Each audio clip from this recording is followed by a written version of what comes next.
local scene that if you don't have CAF license, you can't coach in the Ghana Premier League.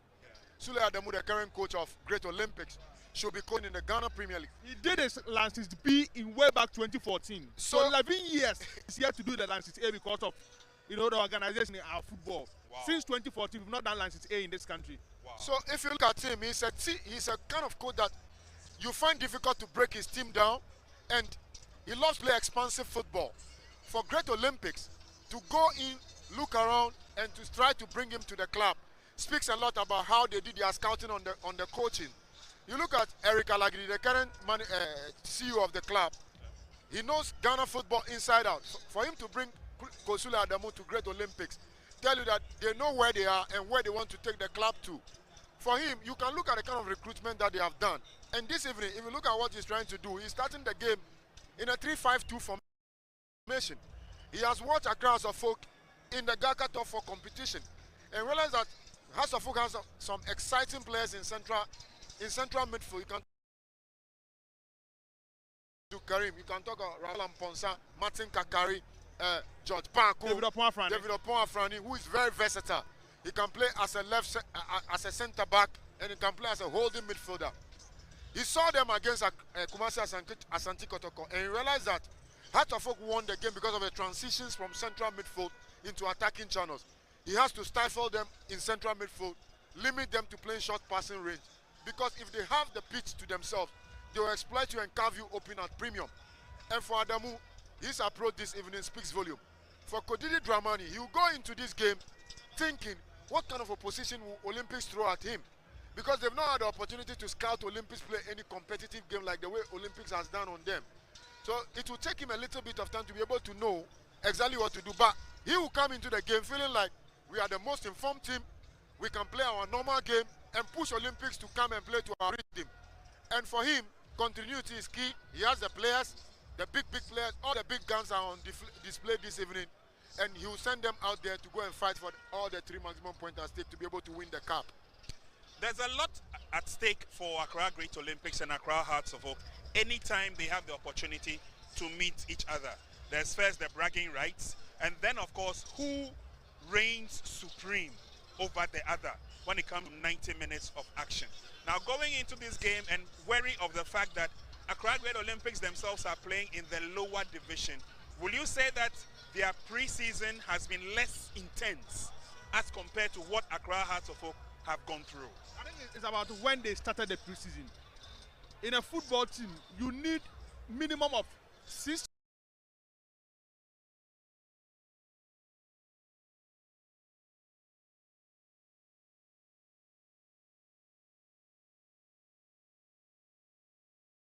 start with the conditioning,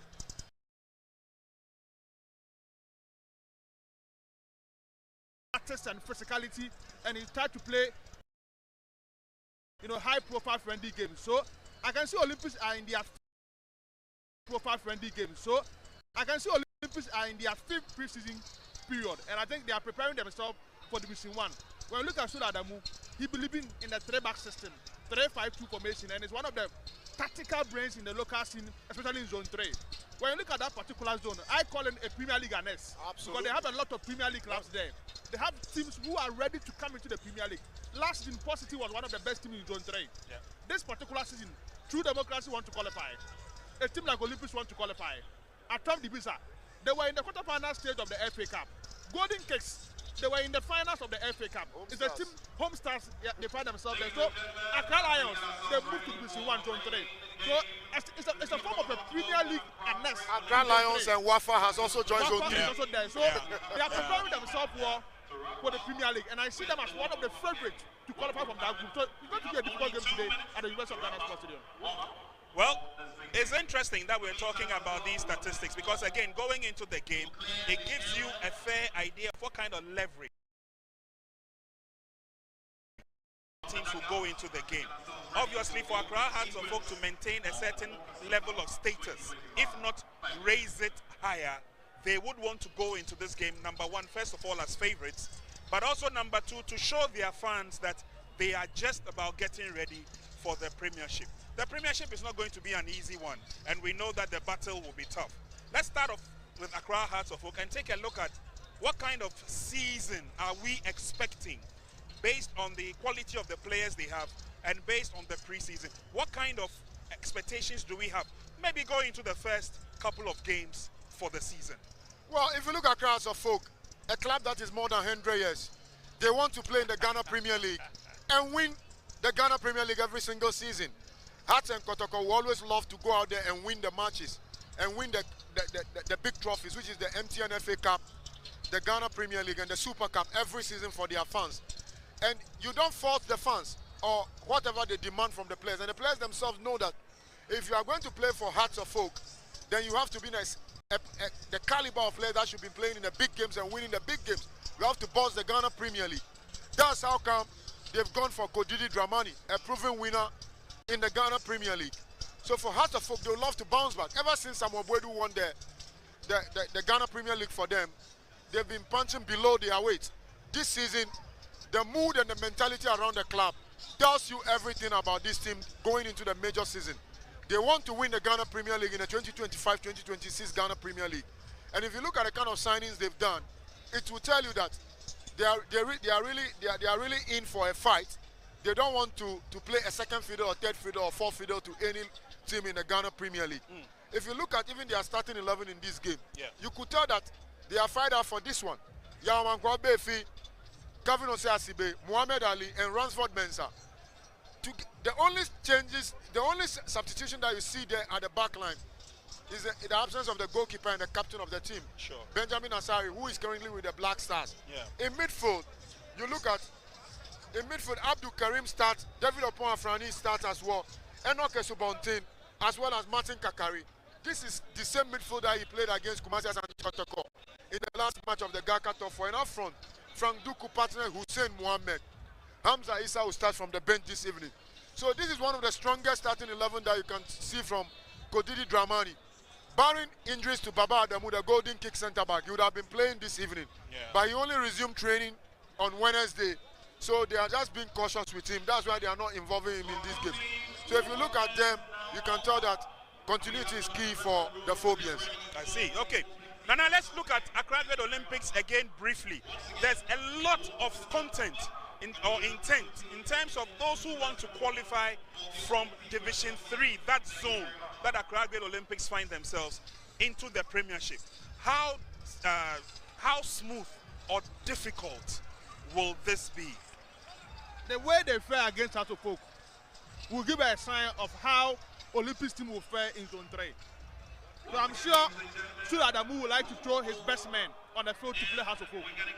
When we're able to manage this game and get at least a win or a draw against Hearts of Folk, it gives the supporters hope that Olympics are on the verge of qualifying to the Premier League. They will prepare themselves well for the Premier League. So the game they play against Hearts of Folk today is crucial in their quest to qualify for the Premier League.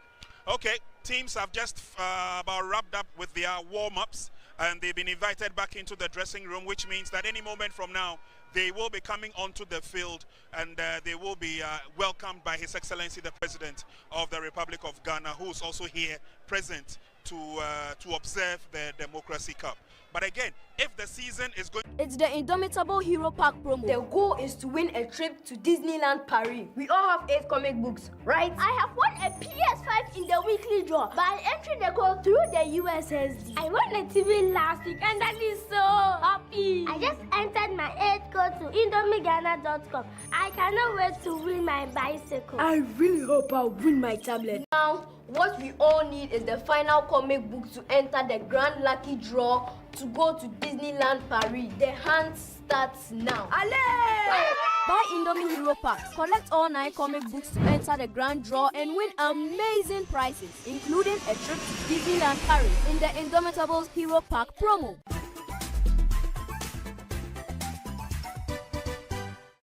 Them an ample opportunity to be able to outdo exactly whatever they've been doing in the past 2 weeks again on the training pitches. For Great Olympics, it will inform their fans the sort of season they should anticipate ahead of the 2025-2026 season. Because for them to test their might against Accra Hearts of Folk speaks volume. And it tells you they were not just picked by fluke, they were picked based on merit. And Olympics always believe that, be it in any competition, they'll be able to give Hearts of Folk a tough game. And this evening, They are really, really motivated to step out onto this pitch here and give everybody around the world watching this game a proper game to enjoy. All right, we'll be joining the action shortly. We are just about being given signals from security setup and the organizers that the first gentleman of the land will be joining us shortly. First 45 minutes, what will be your take? First 45. Well, I expect to see free-flowing attacking football. Both teams will have a go at each other. You know, the Division 1 teams love to run a lot, and Coach Sule Adamu's team are always drilled. They don't play it low block. They always play expansive football. So they'll take the game to us. They'll play in their face. They'll run at them. The last time we watched a Division 1 team play against a Premier League team here was in the MTN FA Cup final, where Golden Kicks gave Kumasi Asante Kotoko a very tough game. And for Great Olympics, we expect them to play in the same rich vein of form. Okay. Nanedu, first 45 minutes, what are your expectations? A slim win for Great Olympics. I see Olympics leading by 1-0 in the first 45 minutes. I've monitored their training. When you look at their setup and the system that Coach Sule Adamu plays, it will be difficult for Hartlepool to score more goals in today's game. So I see a first half 1-0 win for Great Olympics. Well, my pundits have said it clearly. It's going to be a keenly contested game. A probably 1-0 slim advantage for Accra Great Olympics is what Nana Edu sees. But for those who have witnessed both Accra Hearts of Oak and Accra Great Olympics at training, you have a fair idea of what these two teams are made of. The fans of Accra Great Olympics believe that they are content with what they have seen from the technical bench and the training and the players at training. So says the fans of Accra Hearts of Oak. Now is the time to separate the two from each other. For Accra Great Olympics, they always feel that it's an easy game when they play against Accra Hearts of Oak.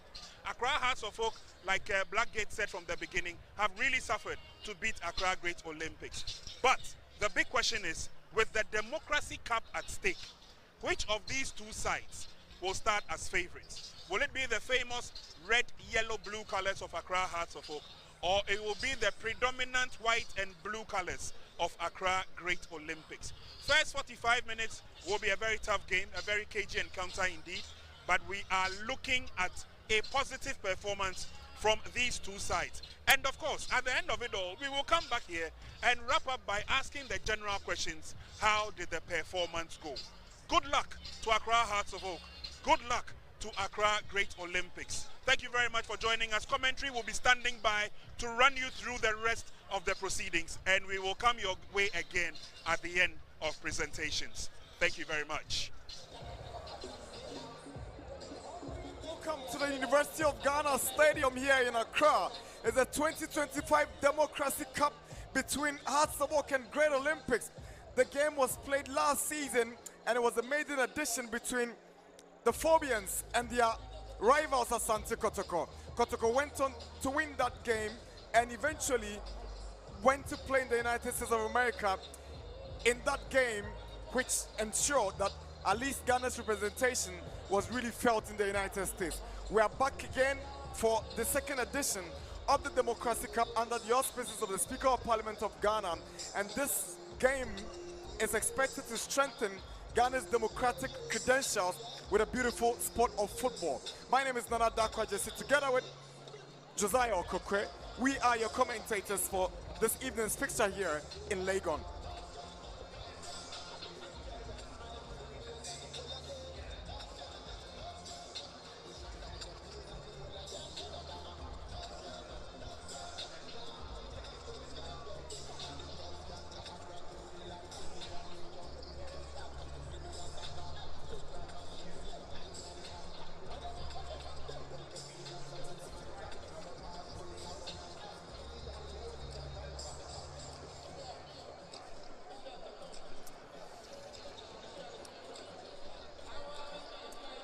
These two teams will not only be battling for the glittering trophy at stake, but they would also be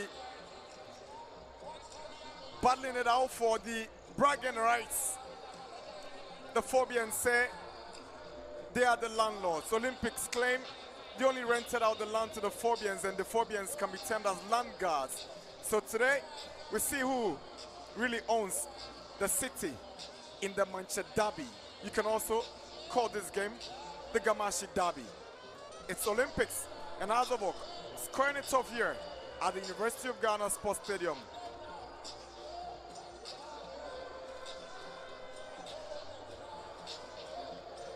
A lot of big dignitaries are in attendance this evening here at the University of Ghana Sports Stadium, including His Excellency the President of the Republic of Ghana, John Dramani Mahama, and the Speaker of Parliament, the Honorable Alban Sumana Biden. It tells you the importance the two have attached to this game, leading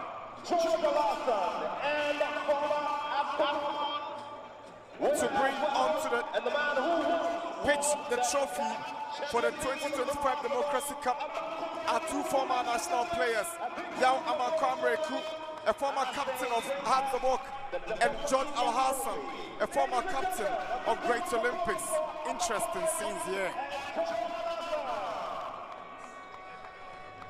George Alhassan won the Africa Cup of Nations trophy in 1978 and 1982. Also, Amakwamreku is the man who was the man for Hearts of Oak when they won the Champions League. A big round of applause like that. George Alhassan was part of the Black Stars team that won the last AFCON that Ghana won in 1982, and Amakwamreku was also part of the famous Hearts of Oak team that drew goalless with Nigeria in the build-up to the 2002 FIFA World Cup in Japan and Korea.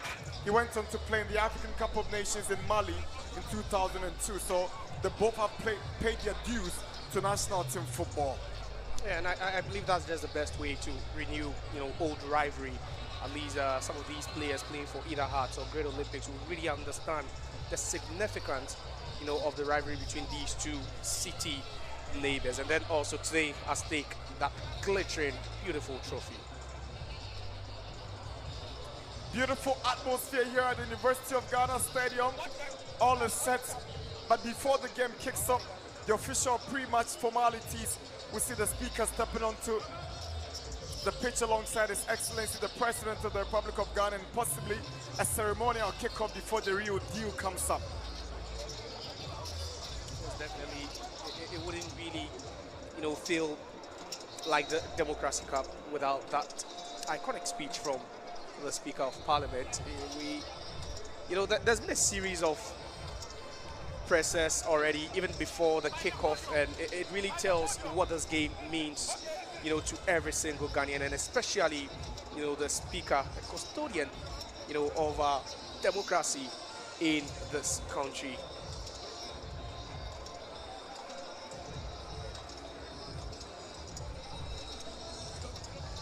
This coverage is live on Max TV, and we're live from the University of Ghana Sports Stadium.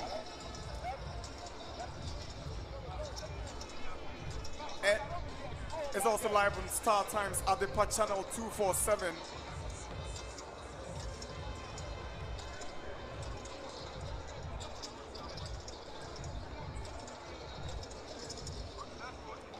Protocols have been duly observed because of the personalities who have popped up here at the University of Ghana Stadium. The security are leaving nothing to chance, and the organizers are doing everything possible to ensure everything is well in place for the game. I don't think the guard will be lowered this evening as far as security is concerned. Nana Darko JC, you're looking at the top personalities, we are looking at the lawmakers, we are looking at the judiciary, we are looking at the executive, arm of government, and every single rep from every single branch of government is here today. So definitely, security would be at its maximum best.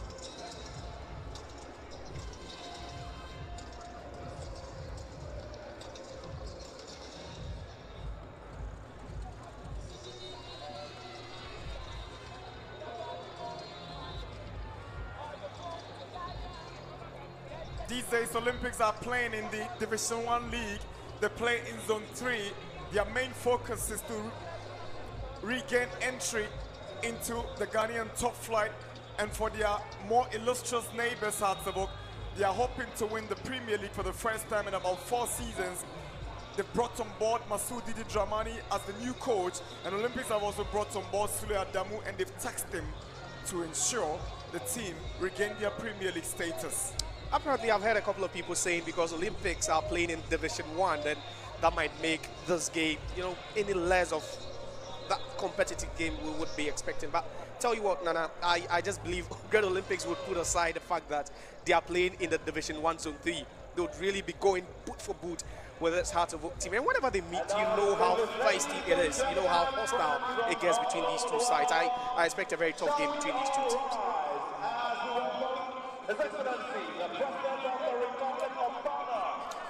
Waiting for the arrival of His Excellency John Dramani Mahama and the Speaker of Parliament, the Honorable Alban Kingsford Sumana Bagden. Big personalities gracing the 2025 Democracy Cup. It doesn't get better than this to have the president of the land gracing this particular one. And tell you what, I was there last year for the first edition, but then this is just an upgrade of whatever we saw last year. To have the president here and then also the Speaker of Parliament is just massive. And CEO of the headline sponsor, Mr. Alex Apau Zadim. Ladies and gentlemen, a big round of applause.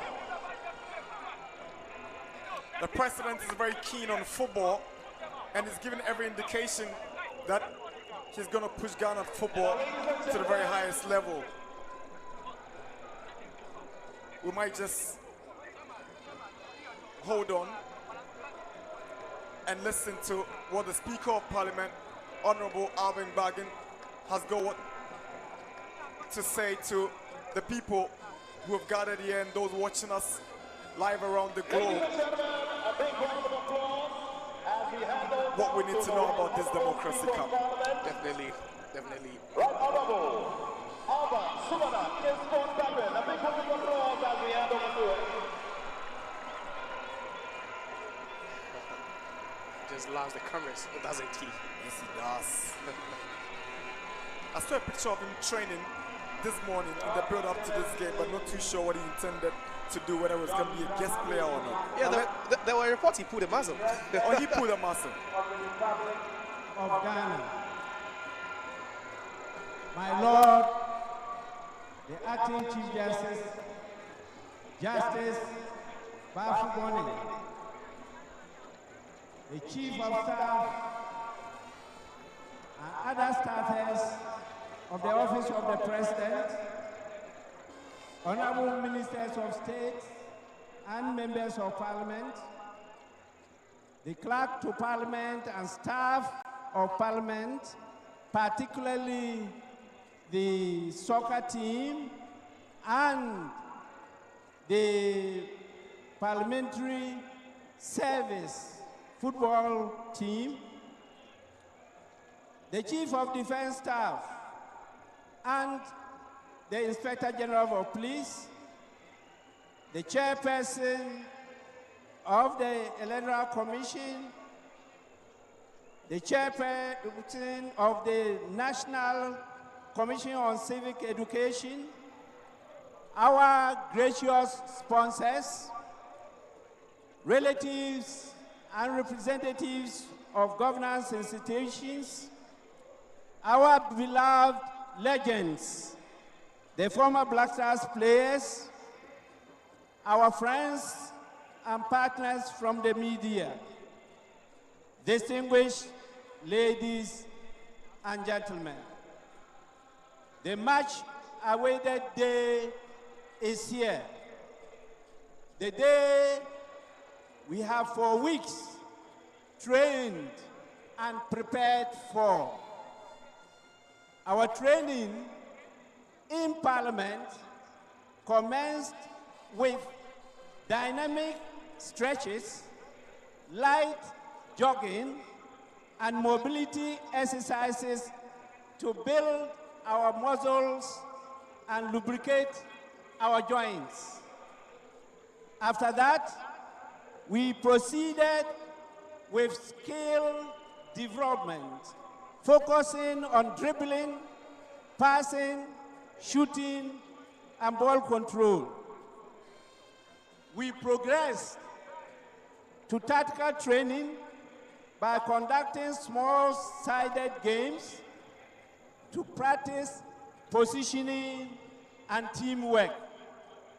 Finally, the unconquerable team from Parliament went through fitness training, blending aerobic and anaerobic exercises, and using interval training to improve stamina and speed. And you all witnessed what happened. We conquered our opponents from the judiciary. We promised that we were going to score 3 goals, and we actually scored 3 goals.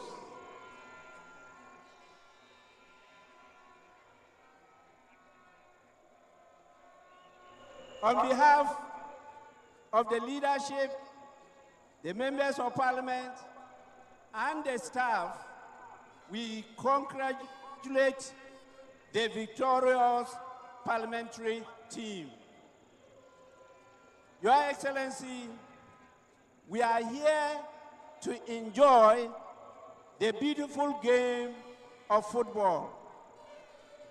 And in doing so, we pick up a lesson or two from soccer to The Nido Obatampa promo is back again. Yes, here's your chance to win a fully paid family getaway in Nido's as teamwork and collaboration. Successful teams rely on collaboration, with each player performing a specific role, similar to how democratic systems function, with various branches of government working together. Also, effective communication among players mirrors the need for open dialogue in democratic processes. Secondly, soccer admonishes our democracy to abide by rules of fair play. The game operates under a clear set of rules that ensure fairness, just as democracies must operate with established laws and regulations to maintain order, civility, and protect rights. Your Excellency, adherence to rules in football can't inspire and do inspire respect for the rule of law, a virtue our democracy badly needs. Thirdly, soccer encourages participation from diverse groups. The club owners, sponsors, players, management team, technical team, medical team, supporters, etc. This reflects the democratic principle of inclusivity, leaving nobody behind. Encouraging all stakeholders leads to better decision-making and representation. Fourthly, soccer teaches us accountability in leadership. Coaches and players are held accountable for their performance, similar to how elected officials are accountable to their constituents. Besides, coaches, team captains, and players are called upon to make strategic decisions, sometimes on the spur of the moment and under pressure. This is akin to the challenges faced by political leaders in a democracy, particularly the president of the country. Finally, leaders in the democracy must learn from the game of football how to be adaptable, strategic, and statecraft. Teams must adapt their strategies based on the opponent's game plan. This can be likened to the need for democratic systems to evolve in response to societal dynamics, changes, and challenges. Flexibility, adaptability, and pragmatism in approach can enhance resilience in governance. Ladies and gentlemen, we are here not just to kick these inflated leather globes around. The playing pitch is a lecture theater. The game is a lecture on democracy and governance. And these players who are poised for action are our lecturers. We are now having lecturers today from Accra House of Oaks and Great Olympics.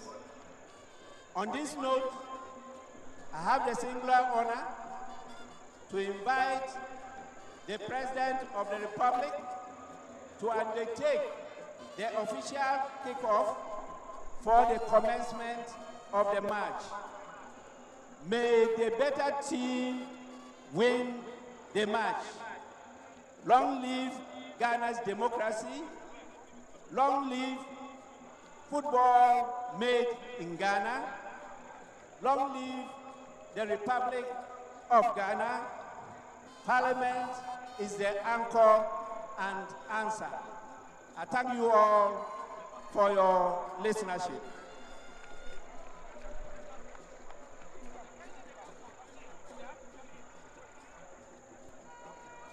Ladies and gentlemen, we're grateful to the Right Honorable Speaker of Parliament, Right Honorable Alban Sumana Kingsford Bagbe, for the ceremonial kickoff.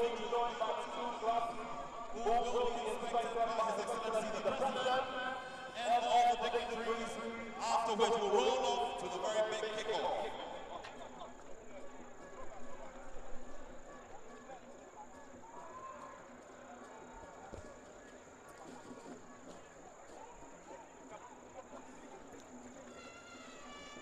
So the two teams emerge out of the tunnel. The Phobians in their rainbow colors over purple shorts and red stockings, and Great Olympics in their traditional blue and white jerseys here at the University of Ghana Sports Stadium. This is a traditional fixture, and on any day, these two teams will give you some good football depicting of a derby meeting. Exactly, and I think both sets of fans have really missed this fixture because in the last year we've not had any meetings officially between Accra Hearts of Oak and Accra Great Olympics. So definitely we'll enjoy some good football here.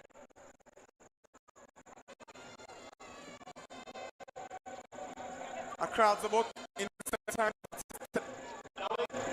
ladies and gentlemen, success in terms of silverwares. The most recent one was the Bese Manche Homo Charity Peace Cup, which they won at the expense of Pando Atub Lions.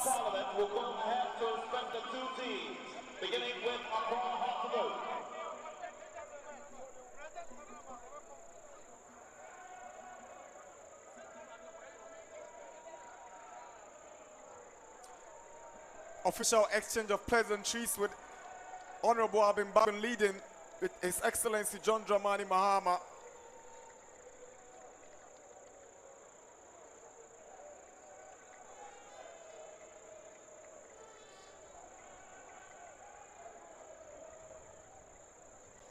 former Ghana Football Association Vice President Fred Papo. He's been in the thick of events in terms of ensuring that there's a successful democracy. Don't forget, he's also a staunch Great Olympics fan. He's been at management and on the board a couple of times. And that's one aspect that really makes it even more interesting, knowing that even the people at the top levels even have got their own, you know, allegiances and all.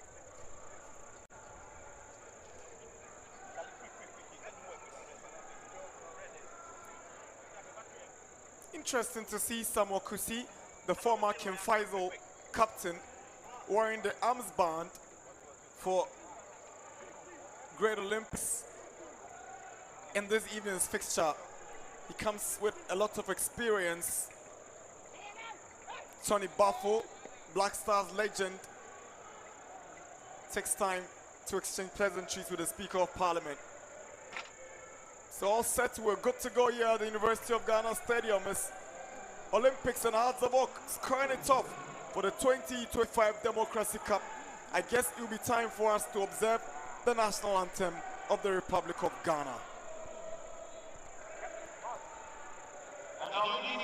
There's a Great Trophy on your screens now.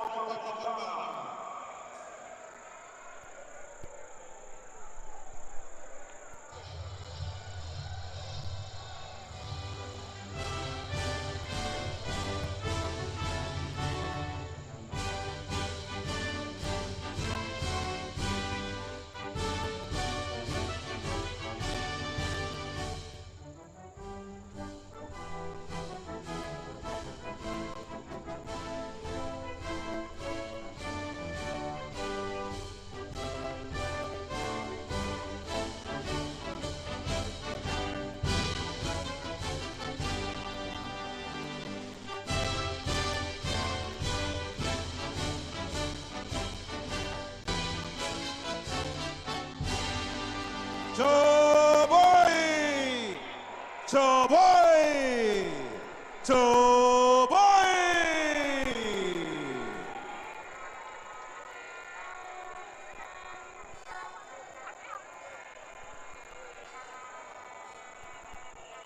And now His Excellency the President and the dignitaries would go over and have one big picture with the two clubs.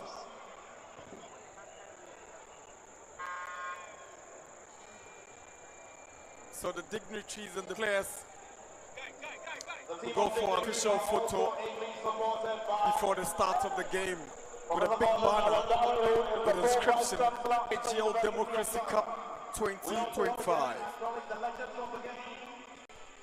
George Alasa, the two-time strong winner, and Amakwariku, who won the CAF Champions League with Accra Hearts of Oak.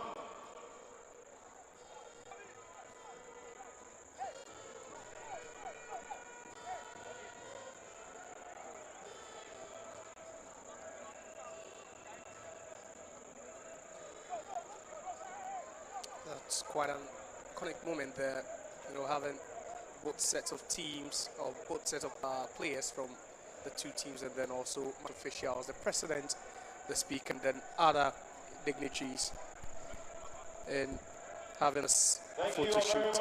I think this would hang, you know, the perhaps administration officers or administrative, you know, how do I put it, the museums, if they do have one, then I think this photo would definitely leave with both teams for a very, very long time.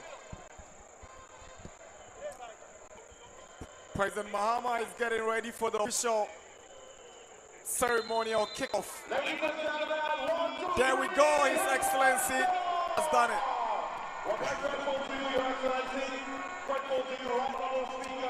Before he kicked that ball, he pointed to the roof. I was thinking he was going to hit that one very hard, but that was as far as it could go. We're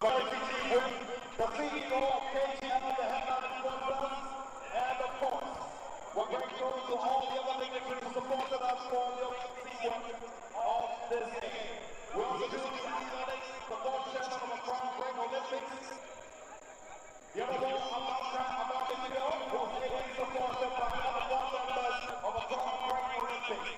president's son, Sharaf Mahama. He's always been around to support his father. And he's here at the University of Ghana Sports Stadium to see who wins the 2025 Democracy Cup.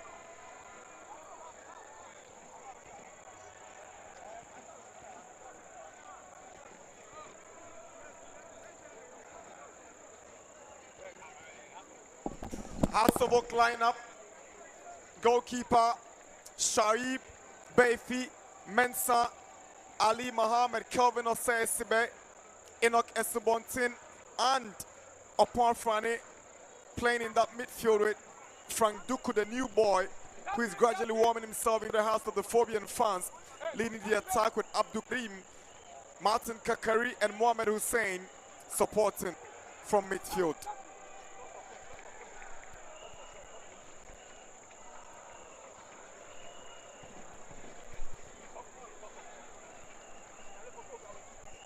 Masoud Didi Dramani gradually becoming the fans' favorite after some exciting performances from the Phobians in recent games. For Great Olympics, they also have a new gaffer, and they'll be hoping he gets them the silverware this time.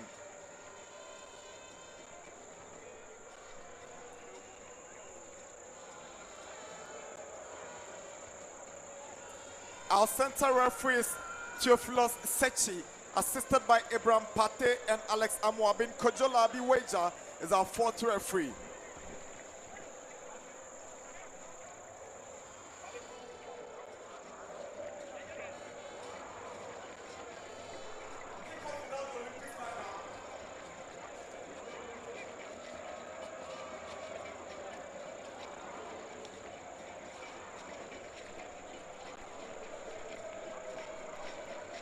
Atiso, Ejenim, Bochwe, and Kusi, who completes the back four. There's Esio, Dapa, Kobna, Ako, Boache, and Islam Mohammed leading the attack for Great Olympics.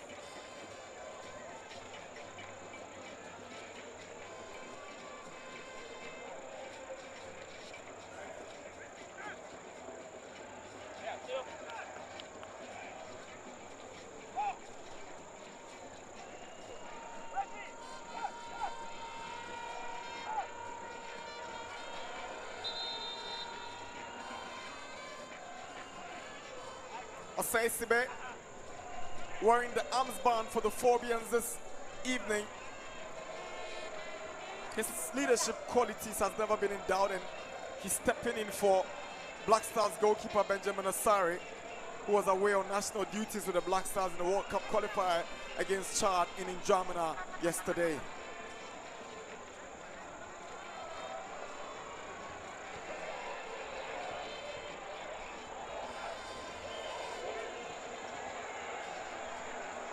They never say die until the bones are rotten. And Great Olympics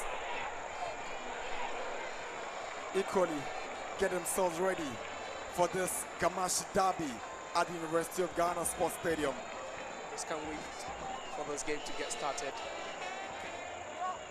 Just look at the demeanor of both sets of players, and it tells you that they are both ready for this, regardless of, you know, where they find themselves, with leagues they are playing. There we go. Game underway here at the University of Ghana Sports Stadium in Legon. Hearts of Oak making early incursions. Olympics trying desperately to clear their lines. Here is Augustus Esio. He allows his goalkeeper, Do Atiso, to come to the rescue.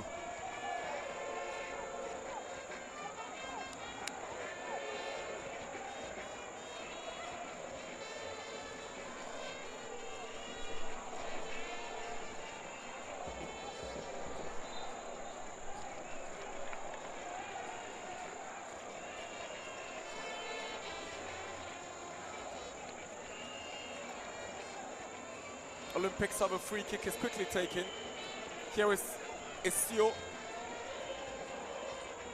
Tries to go through the middle, he goes to his centre back, Bochwe. But Isibe gets it away, Good run from Martin Kakari. Hearts of Oak into Olympics territory. Here is Kakari, very skillful. Lays one Abdul Karim, but he's lost possession. Olympics have it through John Aite. Esibe goes up and he's won the free kick for the Phobians. A bit of shove on him by the Olympics attacker. Right call by the referee, and that was just bad intent, from the Olympics attacker over there, not to have contested for that ball.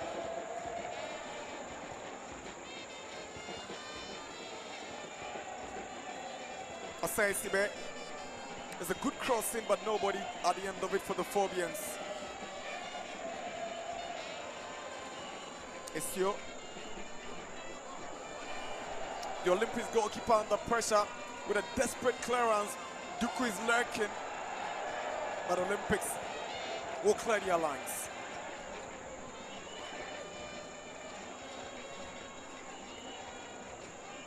Mensah all the way back to goalkeeper Sharif.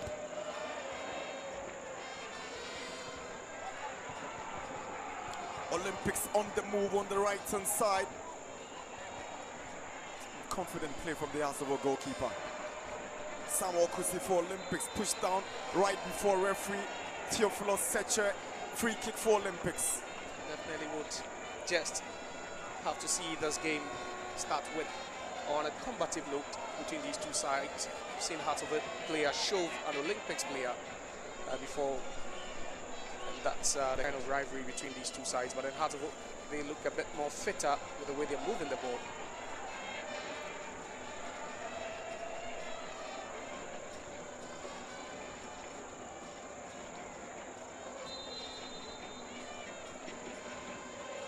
Ivan Texe. Olympics on the right side of attack is a cross, but not troubling the Hearts of Oak defense. That's what you want to see, especially if you are in that Olympics dugout. At least try and take the game to Accra Hearts of Oak. You wouldn't want to show them too much respect now, despite the fact that you're a division below, your city rivals, and that's what Great Olympics are trying to do. They might not relent. They might just try to play cautiously, but then they'll have to take their chances. Mensah, he's made the Hearts of Oak left back position. Yes, at least under Didi Dramani. Too much weight on that ball for Enoch Estubontin.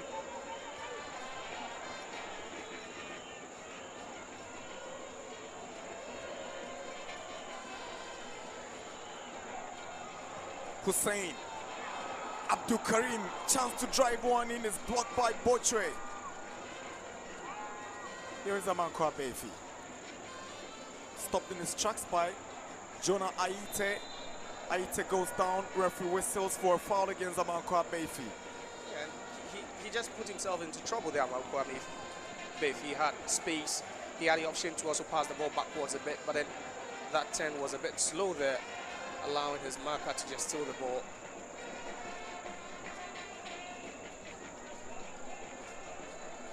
Sharif. Here's Esibe.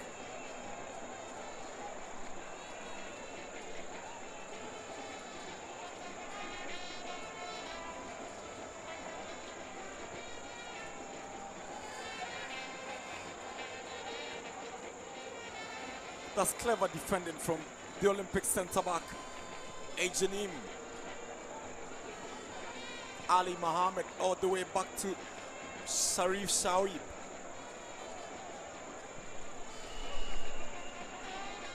Esio returns it for Olympics. Abdul Karim unable to make contact.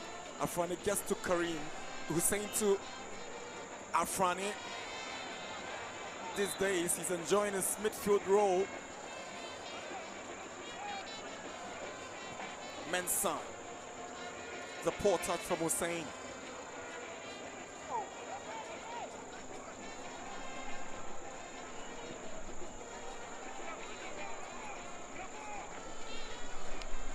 Islam bitten to it by Ali Mohammed, who wants options and he finds his centre-back partner Esibe.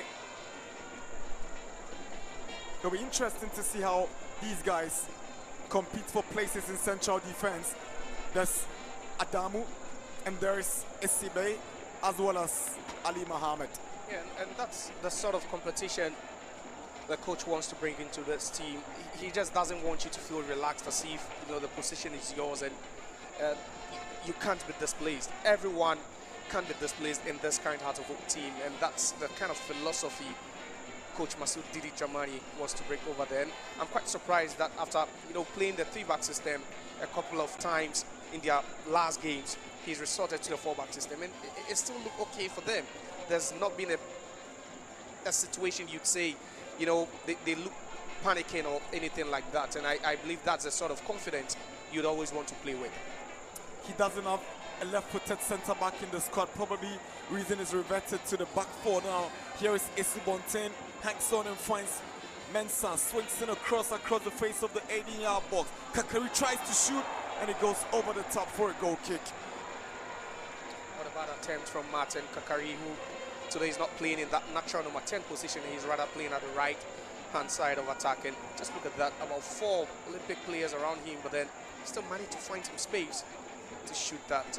There's a player with so much skill, but then has lacked confidence even under their former head coach Abubakar Ouattara. And he'll be hoping that at least he can impress the coach heading into the new season.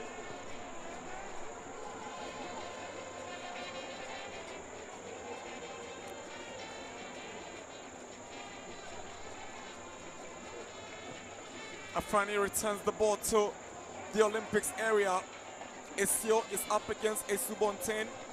He had the last touch and Azabuk have the advantage.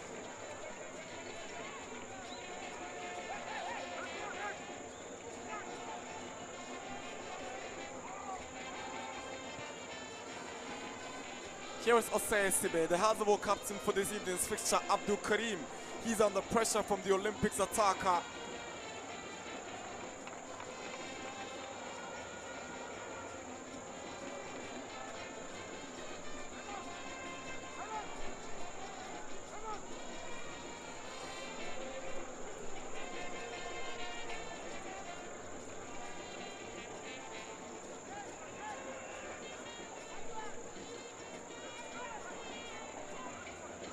Ali Mohammed.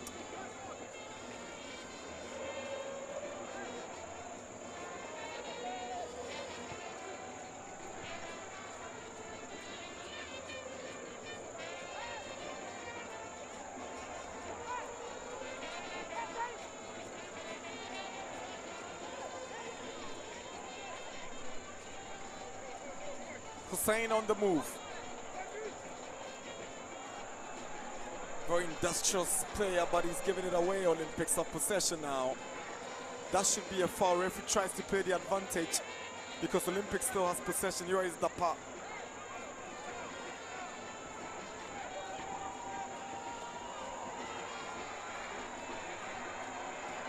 Great Olympics. Here is Christian Dapa. Jonah Aita's cross taken care of by the Phobians. Olympics still hang on to possession. Here is Jonah Aite. Swings one to the right side.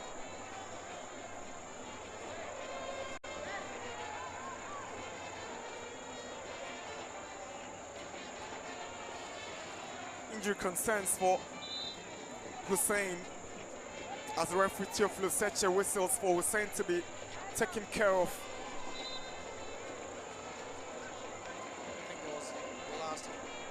Contact there after he controlled that Hussein. He's been paired up front, with Frank Duku today. But then, due to his, mobile nature, sometimes he finds himself a bit more centrally and then also helping defensively. They have a present Ghana Supporters Union. Not only do they go to national team matches, but wherever you need them, they will always show up. It's 10 minutes at the University of Ghana Stadium here in Legon. Olympics 0, Hearts 0.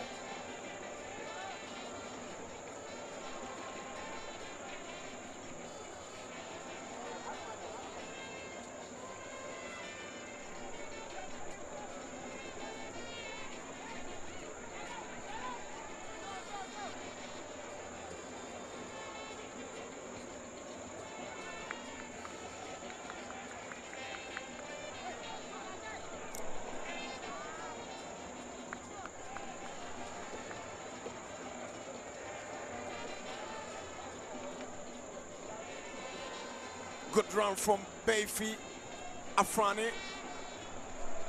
Now here is Martin Kakari. Takes on his marker. Clever play from Kakari. Tries to find Duku. Too much for Duku to get at the end of it. A bit too much from Martin Kakari. We've spoken about his confidence, which is gradually beginning, to find him. But that was a good move. Just a little bit overhit. Frank Duku was just trying to time his run there, but there was absolutely nothing he could have done.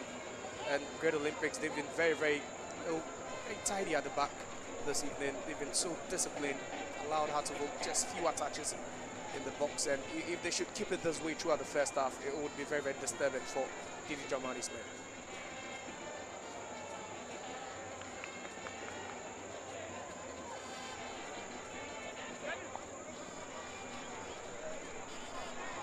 Here's Solomon Ako, tries to find Islam, but Ali withers the storm.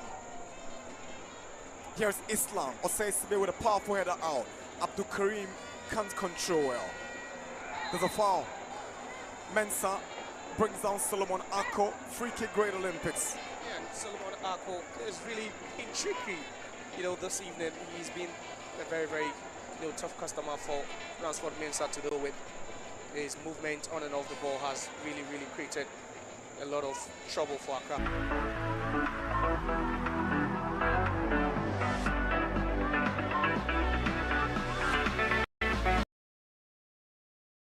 Players who can win fouls, make something happen when things are being cagey, but then I think some injury concerns there for Accra Great Olympics. Olympics have a tall order to deal with.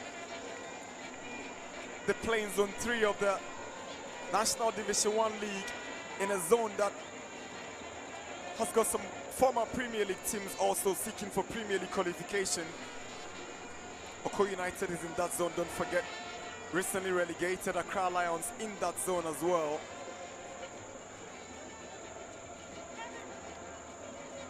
Former FA Cup champions Nania FC are also in that zone, but Olympics are confident they might just get a ticket back to the Premier League football in the upcoming season.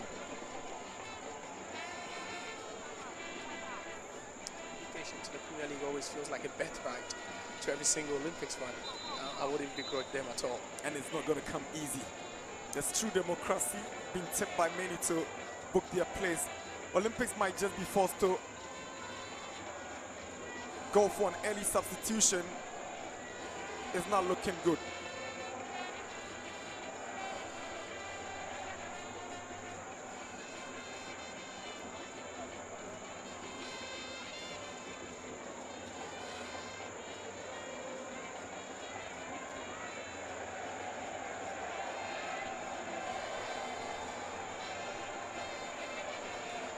Responding now, and the coach not really happy now. He might be forced into an early substitution over there. There's 15 minutes into this game.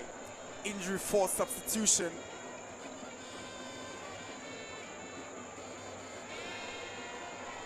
Sule Adamu would not be happy with this early development.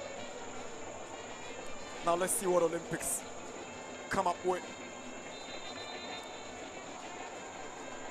Ako's delivery. Ali Mohammed was first to arrive and head the ball away for a Great Olympics corner. That was a dangerous ball into the box, and you could find the Olympics players with some sort of aggression trying to attack that one. It was pinpoint, from the boot of Ako into the box centrally for them to deal with. Solomon Ako to take the free kick for Great Olympics.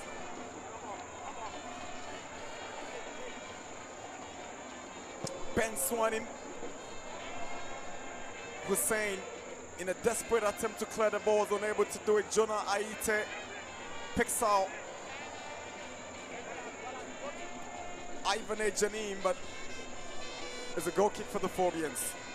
It wasn't a bad attempt from Great Olympics. It's not really been, so smooth from Accra Hartlepool.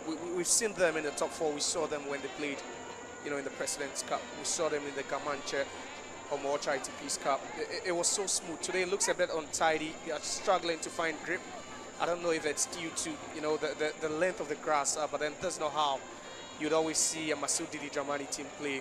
And today they've really struggled in the first 16 minutes, but then they'll be hoping to get back stronger.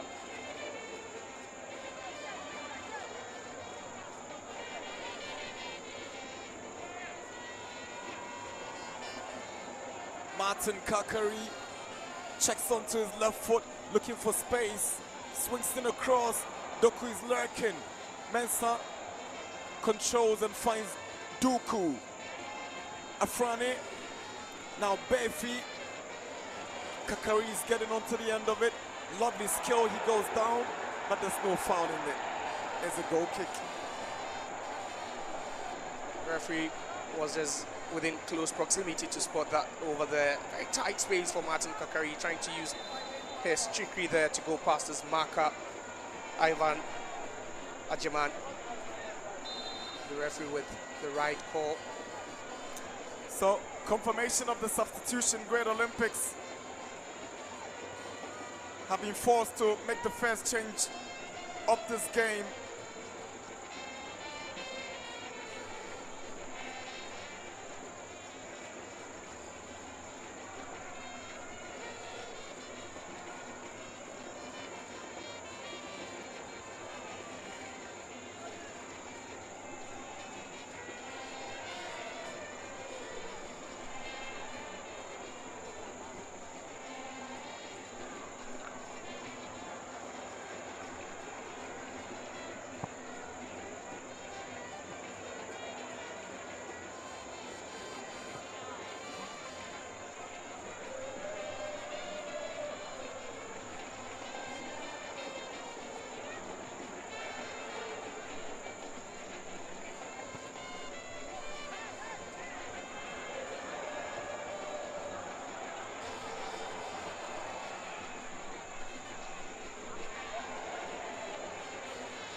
Trying to get at the end of that. Edu doing his best to just shield that one out of play. And that's one of the characteristics about the Accra Heart of Oak team. They could go short if they want to, and sometimes they have the ability to go long and find their wingers on the run as well. But then Great Olympics, kudos to them already. They've done a good job defensively trying to keep the Phobians at bay. That's a push on his heel by Enoch Esubonten. Referee rightly spotted that infringement. Yeah, a bit too aggressive there by Enoch Esubonten. You see his hand just resting at the back of Augustus Esu.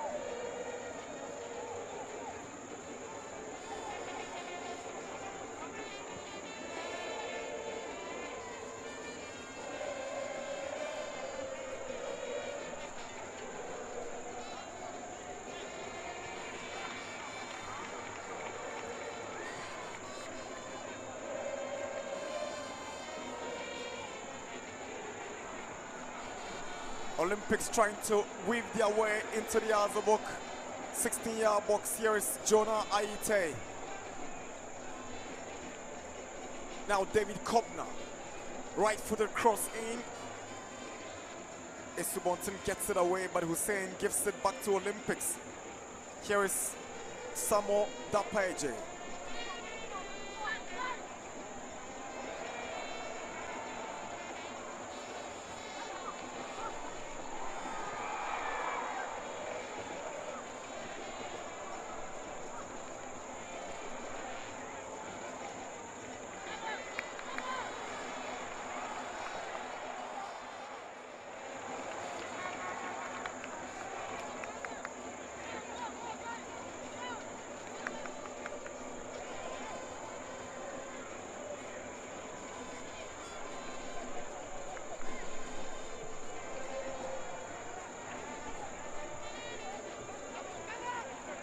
Afrani, Mensah.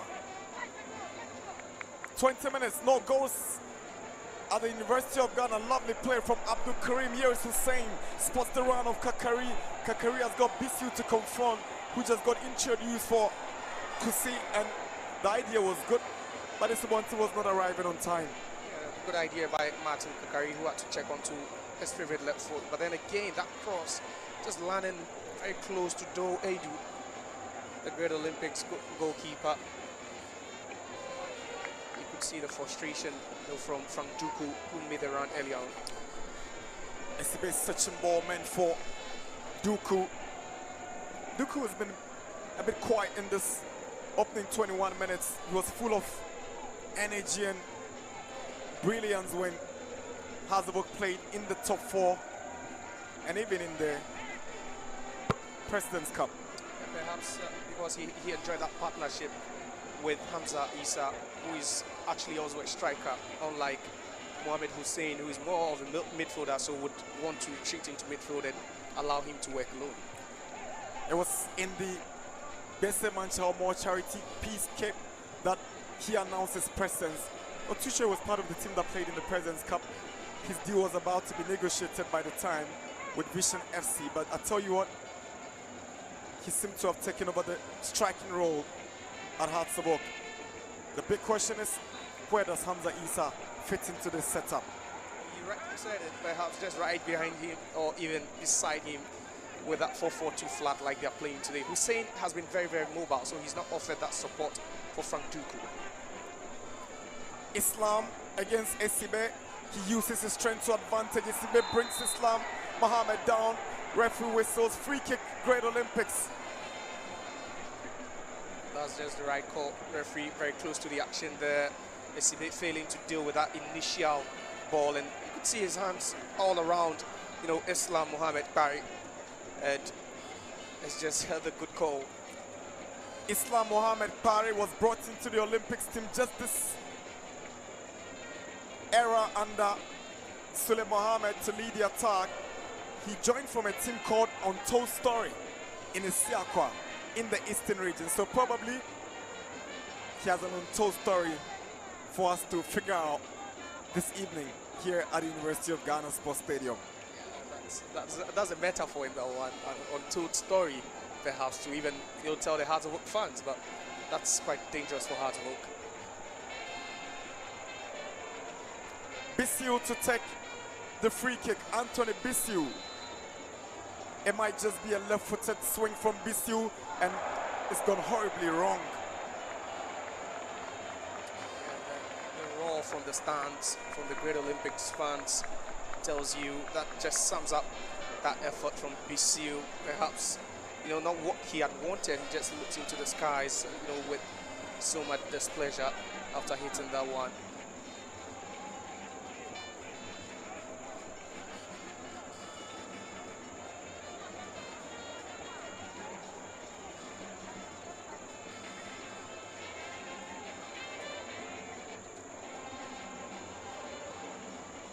Kelvin Osei-Sibe, Abdul Karim joined Hartlepool from Nations FC, having featured for Bechem United in the last couple of seasons before his move to Nations. He only played for Nations for just a season and snapped up by the Phobians. Shaib was trying to pick out Duku, but the Olympics goalkeeper Doa Tiso is not troubled. The centre-back pairing of Great Olympics, Richard Bucci and then also Ivan Dajiman, they've really done a good job on Frank Duku. He's the central, you know, that arrowhead for Accra Hazebuk, and they know how, you know, swift he is as a striker, his movement of the ball as well.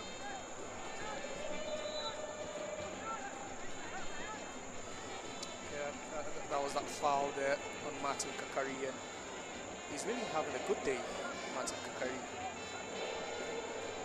Perhaps this game would be enough to just convince Moussi Didi Dramani that he is really a good player. I remember when he moved from Asekem to Hartlepool a couple of seasons ago, but he's failed to nail a starting spot for himself. Many saw him as the direct replacement for Salif Ibrahim, who left for Kosovo, but he's never lived up to it. Kakari. Perhaps this might be his season. There again, you can see another Hartlepool player fouled in a spontaneous They are making, you know, entry into the third half, but then it's been gradual for them, not as swift as they would want it to be. A couple of fouls, you know, and a couple of free kicks for them, and already they find themselves in a very, very advantageous position.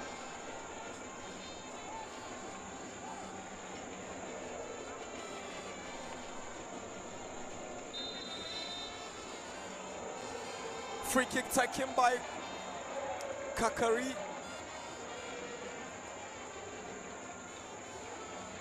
Gives away a throw into Olympics.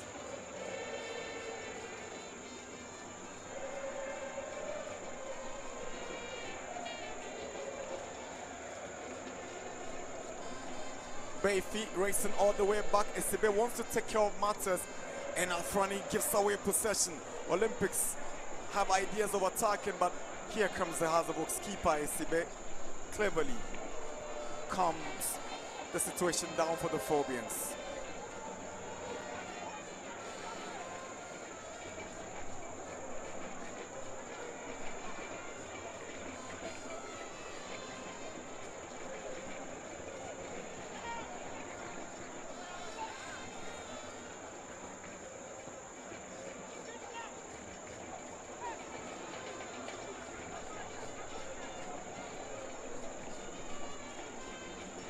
Kakari finds Hussein. He's gone quiet in the last few minutes, but he's trying to thread that one through for Duku.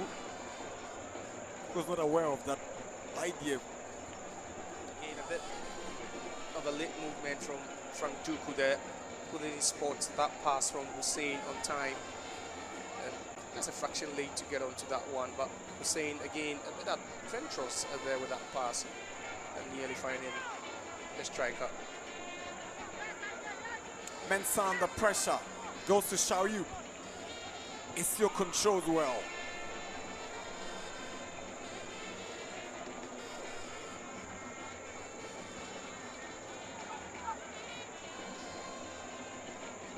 That kick from Isibe seemed to have left something on the Olympics attacker Islam Mohamed Pari, and referee whistles for Pari to be attended to. It wasn't deliberate from Isibe, very close to that clearance, Islam. I believe that outstretched foot of SB just caught Islam on the thigh, and just look at that again, just after even the thigh, but then close to the chin. And that was just reckless from SCB. Just lifted his leg, you know, too high after clearing that ball. Fortunate the referee just didn't get that one. Hazardvox new goalkeeper Solomon Agbasi, a Confederations Cup semi-finalist with Dreams FC 2 seasons ago, and this guy here is the goalkeeper expected to give competition to the #1 choice of the Black Stars, Benjamin Asare. It takes a lot of confidence, you know, to know that you would want to fight with Benjamin Asare for that #1 spot, especially when you know he's the safest pair of hands for the Black Stars. And I just think he believes he can. Hazardvox trying to turn the heat on Olympics.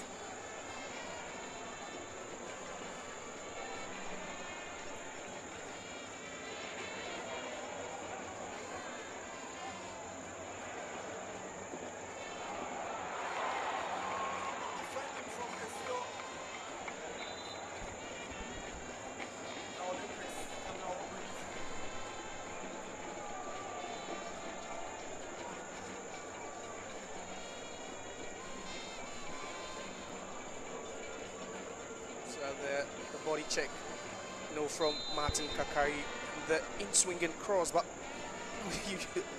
it was Mohamed Hussein trying to get his head onto that one.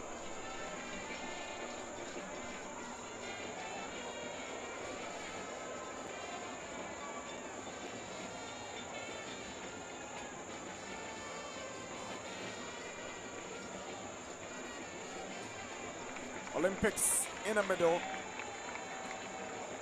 combining passes so well and leaving the Hazardvox midfielders chasing shadows, but it's clearance from Mensah.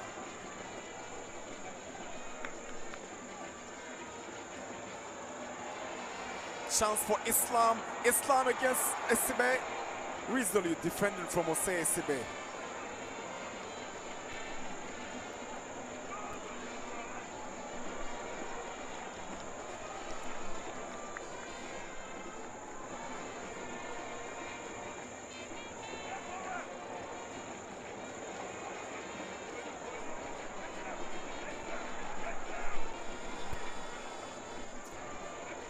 Solomon Ako. Here's Augustus Isio. Haas will take possession. Here is Duku. Abdul Karim. The ball looked to have crossed the line. Good decision from the assistant referee. Yeah, not crossed the line a bit. But then Abdul Karim trying to go for the nutmeg instead of just playing his teammate through. He worked hard today. Just gone by was the CEO of Hoho United. They have a first Premier League game against Atsavok. He's here to just spy on the Phobians.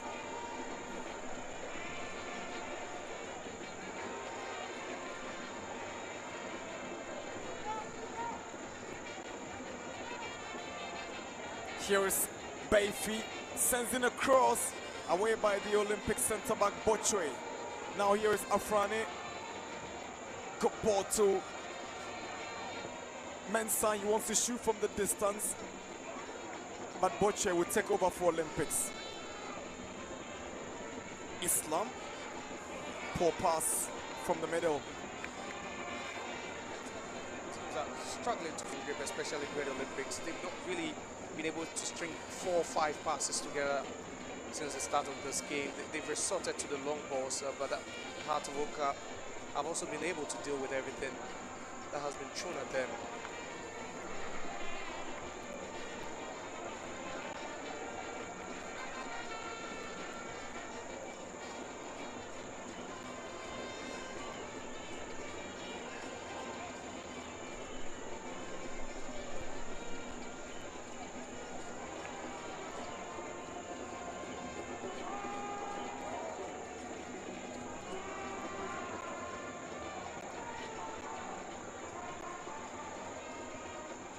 Here comes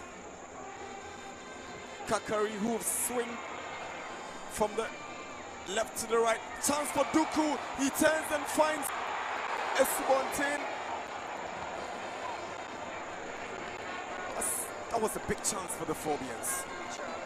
That was just what they needed to just bring life back into, that fans. But then it all started that brilliant pass from Martin Kakari, who threaded through that Olympics defense, and Tuku unselfishly lays it onto the part of his teammate who was just shooting. That would in trouble Great Olympics for now. Bayfi. Afrani. Bayfi's cross blocked again. Throw in Olympics to defend. We need to put some pressure on the Great Olympics defense. Accra Hearts of Oak.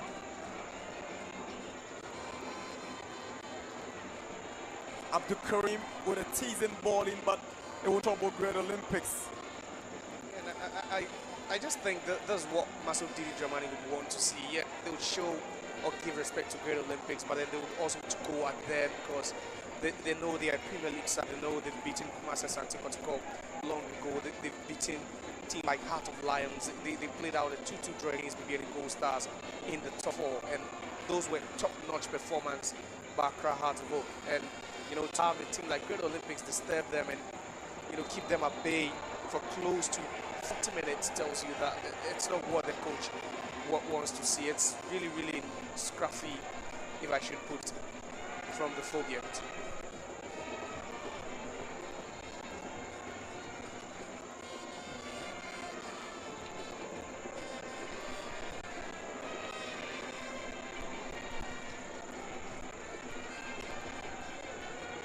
Kiarasa says there, stepping forward and looking for options. He finds Abdul Karim.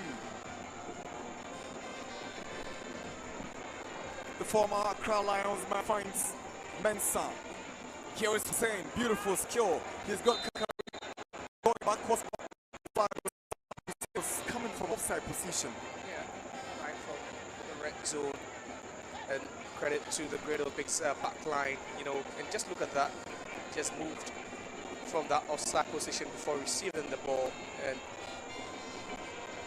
he's really worked so hard, but then he's not been able to comment from Duku, we've seen from Duku a bit more isolated up front and not getting that needed support he would. But Hussein is in number 10, and that's what he's been asked to do today. He's been given the license to roam all over the pitch. He's done that, but then it's not really been productive as we speak.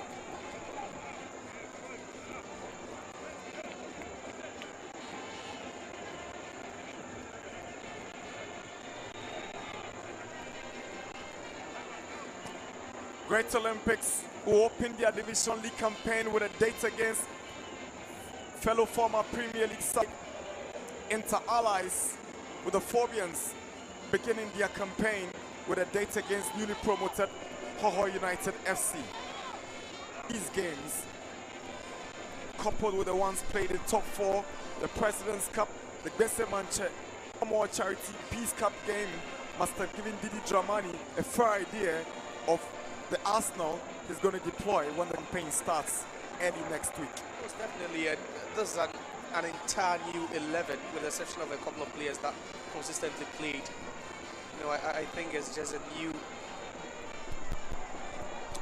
The Phobians with a chance, but it's an awkward clearance from Boche, and goalkeeper Doa Tiso will step up to the occasion. Yeah, still speaking about Accra Hearts of Oak, you know, the sort of materials Masoud Didi Dramani has at his disposal. You had Abdul Karim not starting most of the games they played. Upon Friday, yeah, he was a starter, but then I think he's knew that position. Enoch Esubonte wasn't really an out-and-out striker or starter for the team. Martin Kakari himself has seen time on the bench, so the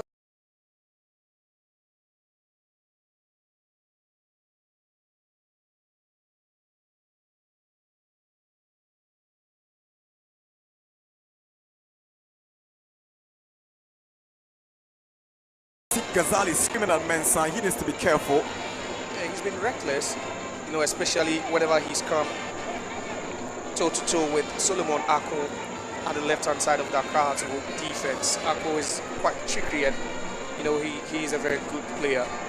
He showed that all evening.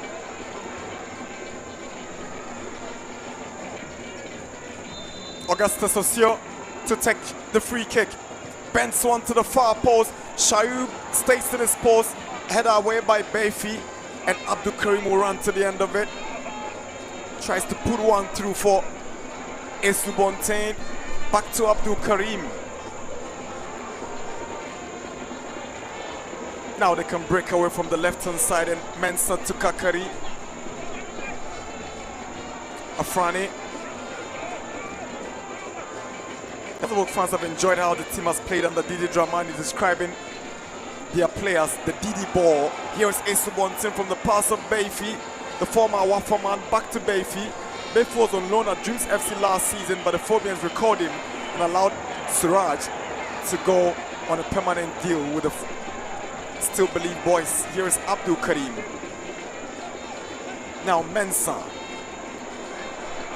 Kakari just out to control that ball.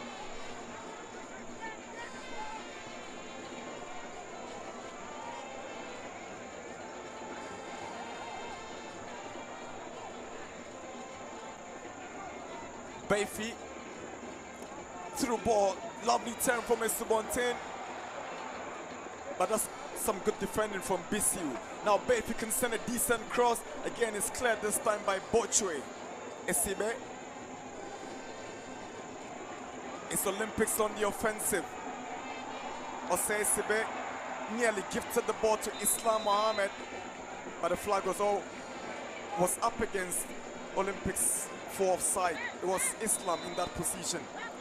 Sibe nearly a suspect over there, and just a fraction offside.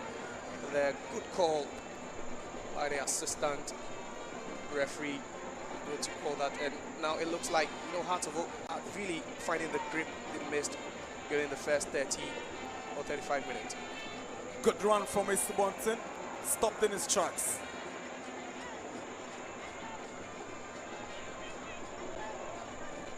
Olympics have barely made any dangerous incursions into the Phobian territory in the opening 40 minutes. Karim. Boachi goes down. Bayfield will be lucky not to get a yellow card.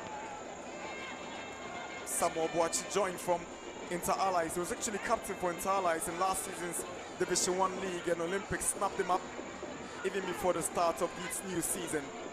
Yeah, with that role and then that jersey number comes lots of responsibilities for him. You know, donning the number 10 jersey right after signing for a huge club like Great Olympics tells you that, you know, he is a quality player, and they might be looking up to him for him to, you know, lead this club. Awako used to be there. It's no more there. Here is Martin Kakari for Hazabok, but the final delivery letting him down as a clearance away by Ejanim. He should be impressed with what Kakari is just adding, the kind of bite he's adding to the Hazabok attack.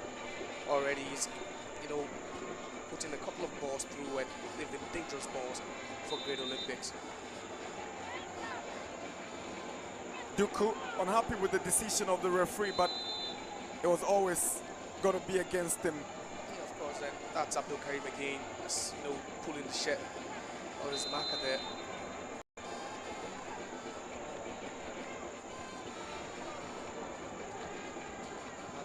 They really warmed themselves up into this game. It's quite evident how they're moving the ball around swiftly and smoothly, something they failed to do when the game started.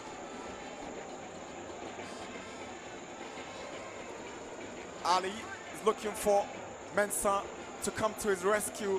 Boachi goes down, no foul. Here is Abdul Karim, but the Olympics attacker stays down. Kakari trying a cheeky back heel. Boche gives the ball away. Here is Duku. Bisiu is tracking back. Duku's ball is straight to Atiso. But Olympics have a player down, is Samuel Boachi, the former Inter Allies captain. And then a series of errors over there, allowing Duku to just break free, you know, away from two Great Olympics defenders. And that's what he's been searching for all game. He's grown frustrated, but then you can see that, just look at that, you know, look on his face tells you how frustrated he's been. But it was a good chance. It was nothing. It came from nothing at all. He just had to battle, you know, two defenders to win that ball and just dial that one on target. Quite ambitious from the Hartlepool striker.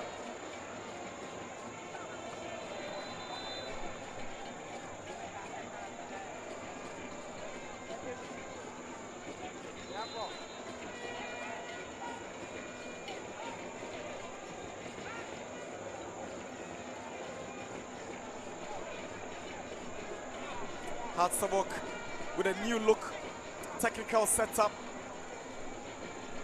Majority of them former employees of the arrivals in Kumasi.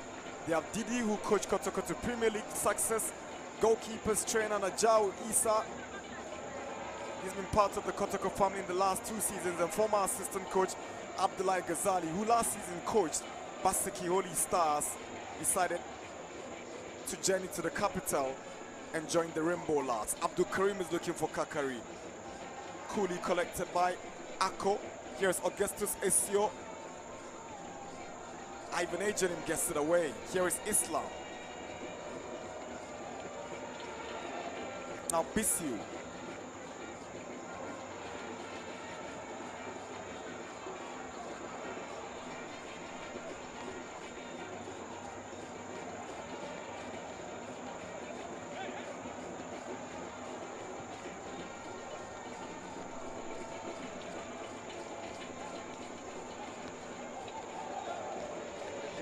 Quality has been glaring since the start of this game. Accra Hartlepool, they've really exerted some force. You know, they've only lacked in the attacking third, decision making whenever they advance, but they've really been convincing whenever they're in possession.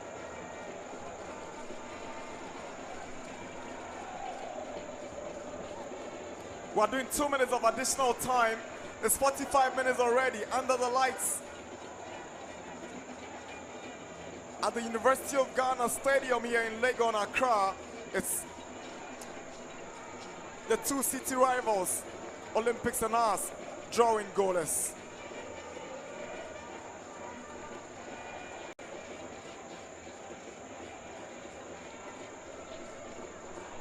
Isubontin is looking for Hussein, but ball is cleverly cleared away by Bochwe. Poor touch from Boache. That's a heavy show from Esubonten, and he says, I just went with my shoulder, but referee doesn't see any of that. Jonah Aite wins the foul for Olympics. Yeah, a bit more combative there from Esubonten. That's one of the players who, you know, was a French player last season. He was nearly sold. Nearly sold, and gradually it looks like he's finding his feet under Asud Didi Dramani. Came to Azabok with a lot of promise under the recommendations of Samuel Boadu, but I tell you what, Esubonten has not lived up to it since joining Azabok.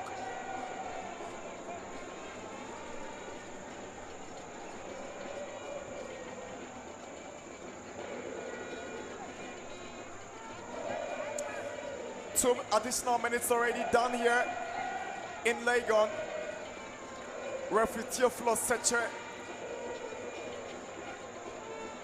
might just be wrapping it up for the first half of this game. Here is Hussein looking for Kakari. There's a clearance away by David Corbiner.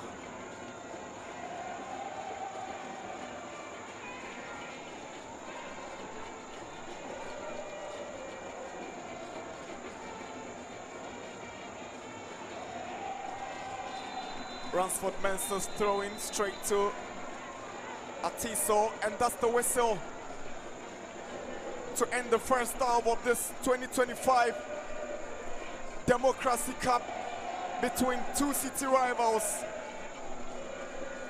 in the capital, Hatzabok and Olympics. Not so much goal scoring opportunities created, but it's been an interesting fixture we've witnessed in the opening 45 minutes. Half-time at the University of Ghana Sports Stadium, 2025 Democracy Cup. Goalless between Hatzabok and Olympics.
Halftime here at the University of Ghana Sports Stadium in Legon. What a first 45 minutes.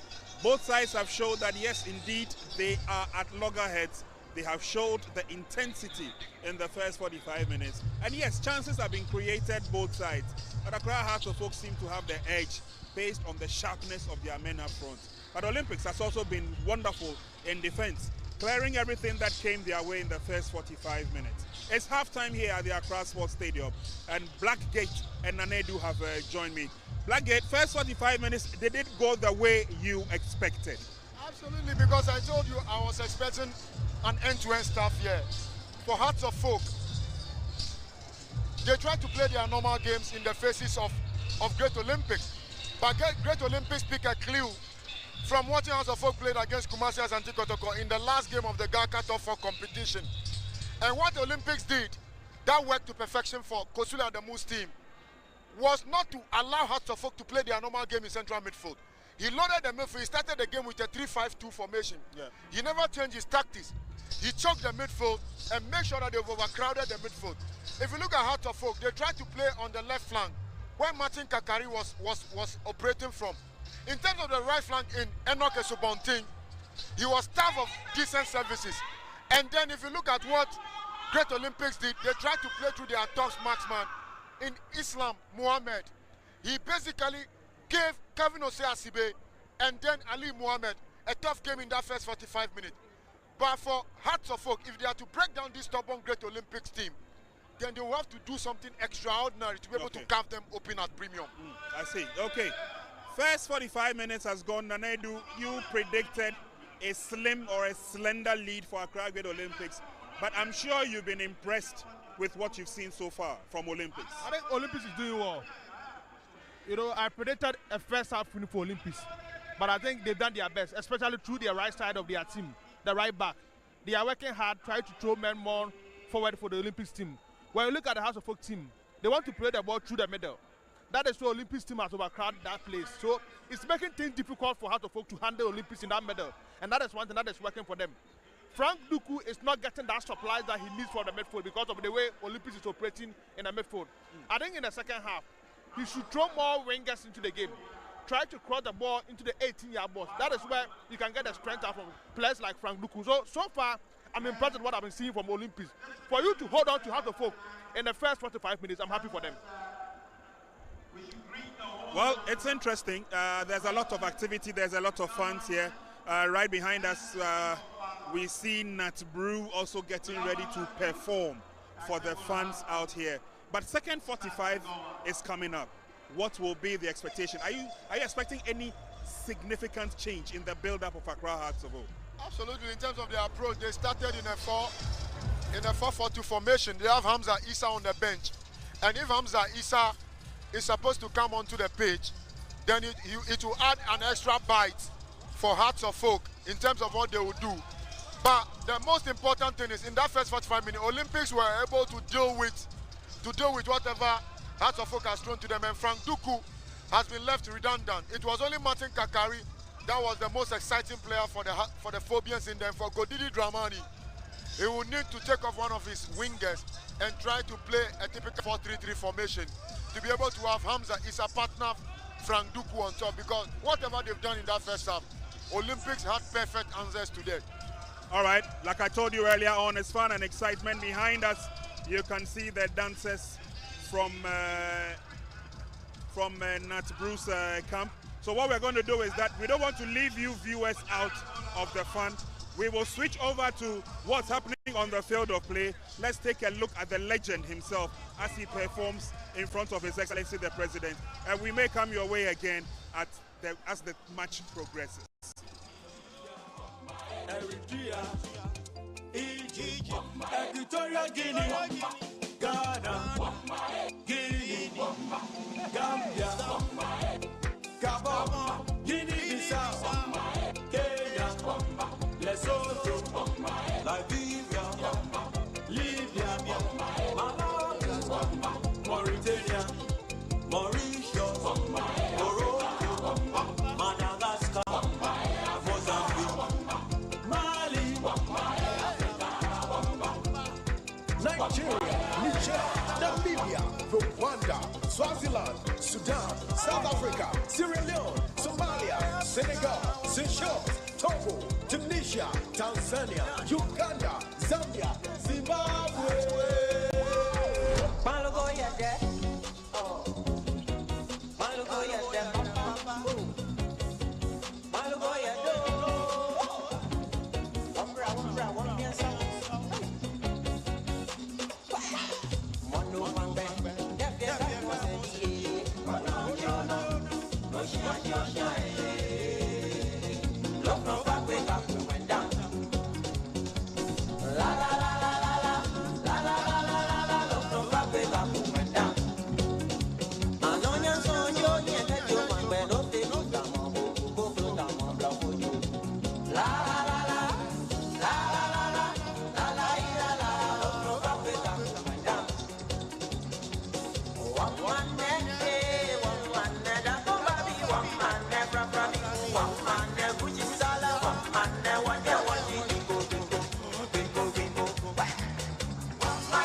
Ghana, Mali, Zumanguru, you know what you're shown. What you're gay, what you're shown.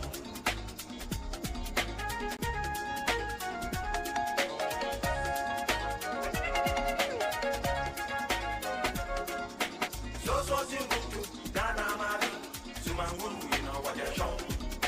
Manchester, you know Zumanguru, you know what you're gay, what you're shown. You know, Bamasa, you know, Yasa, you know what you're shown. Get your Israel, get your Ethiopia, get what you're shown. Abaka, you know, when you're a full character, I get you one year, I'm a young friend. Abaka, full character, I get you one year, I'm a young friend. I'm a Gambian Matu, I'm a Gambian Matu, I'm a Gambian Matu.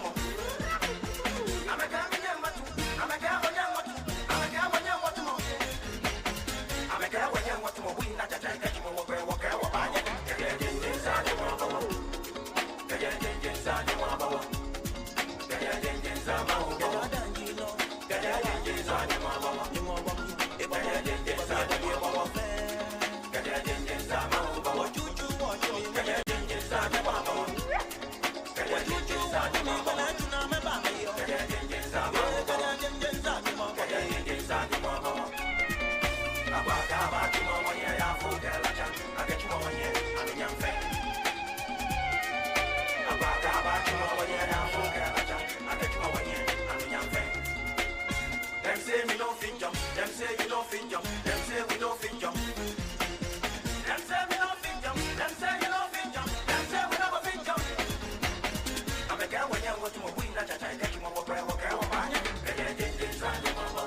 Hello, welcome back for second half commentary of this 2025 Democracy Cup. Hearts of Oak and Olympics did not produce any goals in the first half. Back from recess, Olympics yet to make changes to the team that went out on a break. The Phobians keeping up with the same starting lineup that began the game. Hearts of Oak were slightly the better of the two sides in the first half. Olympics failed to create any decent chances and barely troubled goalkeeper Shoaib. And back from recess is Olympics, who will get us underway for second half action here at the University of Ghana Stadium in Legon. Yeah, Great Olympics, they really defended gallantly throughout the first 45, and Accra Hearts of Oak perhaps were the better side, but then the score line says otherwise. Here we go for second half. Here is Bisiu gifting the Phobians with the first throw-in of the evening here in the second half.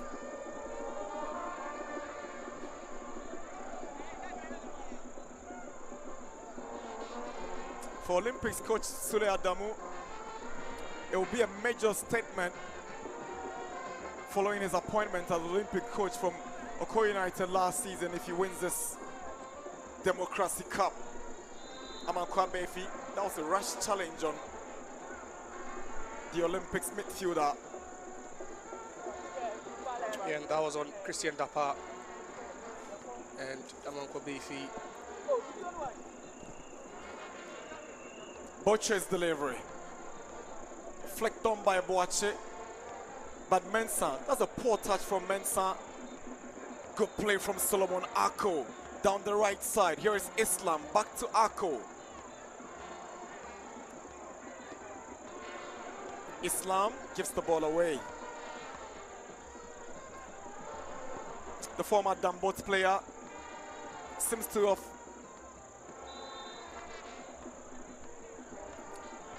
risen to the point where he's made the Hearts of Oak left back position a no-go area for any of the charges in the setup. Yeah, and I think he also won the hearts of, the Hearts of Oak faithfuls with those good whips, as far as dead ball situations are concerned. He's quite an expert with free kicks.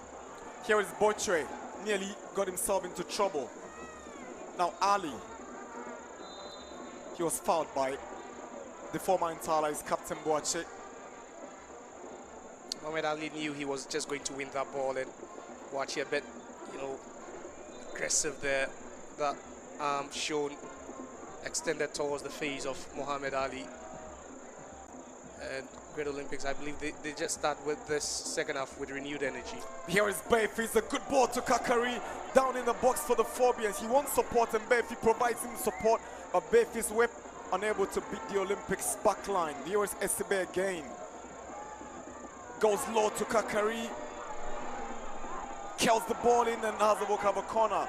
Final touch on the ball coming from Ivan Ejanim. And those were some good series of play from Accra Hearts of Oak. And just look at that Kakari with the outside of his boots, to just hit that one into space. But then that was good defending by Great Olympics. Kakari with the corner for Hearts of Oak. Swings one in, headed away by Boche. Hearts of a chance, that is cleared away again by Ivan Ejanim. The Phobians piling pressure in the second half.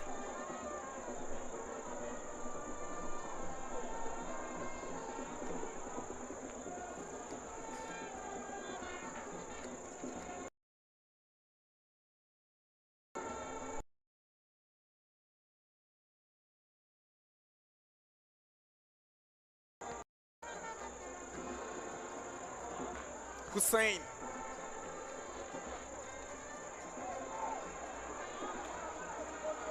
Esibe. Kakari, beautiful skill. A chance to shoot. Esibe shoots. Atiso couldn't deal with it the first time, but he's made amends. That lazy run from Martin Kakari there. What a player he's been this evening. And just look at that. The bend on the ball. And then just too close to the goalkeeper. Edu.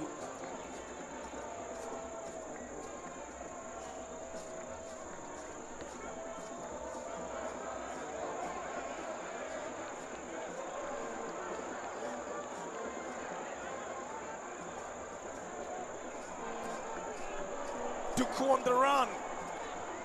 Good defending from Bochwe.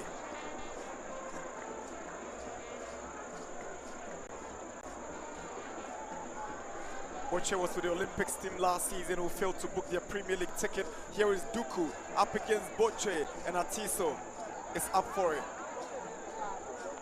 Clever defended by Great Olympics. Richard Bochwe putting his body on the line, obstructed from Duku from making that clear run to get onto the end of that ball.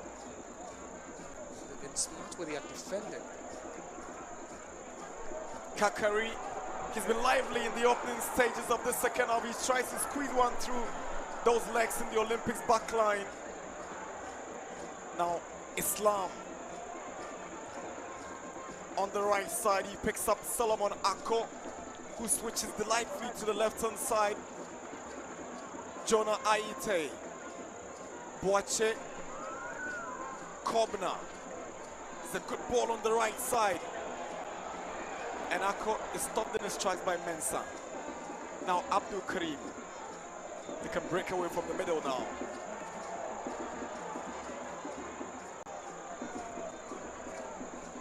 Kakari up against the Siu. Afrani, former Kim Faisal midfielder, second season with the Phobians. He's been troubled by injuries. Hopefully he gets an injury-free season to prove his worth in this setup. Kakari to Afrani. Kiss the ball away. Osei Sibe. Composure and confidence at his best. Not the best of passes from Abdul Karim as BCU will not allow Amanko Abefi to take advantage. Clever play from Great Olympics. This is delightful to watch. There's Aite. Now Boache up against Esibe. Good tackle, but Esibe over elaborates and gives the ball away. For a second, he thought he was going to get himself a free kick there. And two players on the turf. Currently,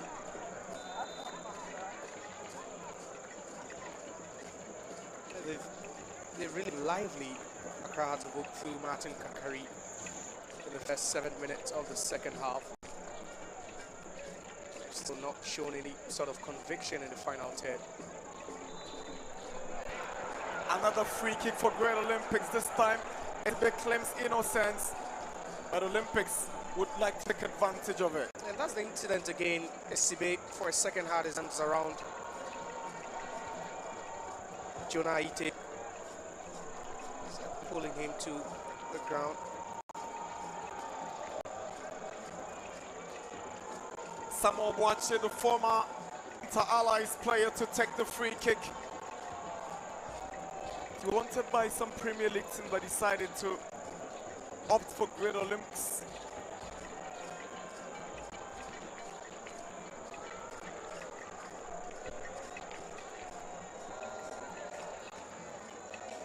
Olympics a free kick.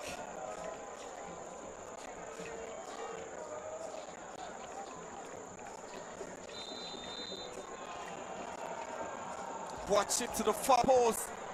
Headed away by the lanky Afrani. Isbontin uses his space to advantage.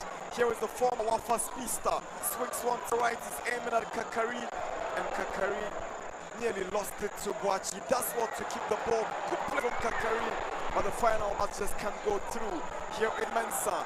He can shoot from his angle. He shoots and is going disappointingly out for a goal kick. Chances are going again for Accra Hearts of Oak. They are creating all the chances. Martin Kakari has been in the thick of affairs, but this time Ransford Mensah right at the edge of the box. He's blasting that one, and with ability to hit those balls, from dead ball situation, he should just be directing this one target. And Atiso not put to work on that occasion. And you need to direct the balls on Atiso. You need to make feel your presence. And it's what Hearts of Oak has failed to do. Just one shot on target in the second half, and it came through Kakari.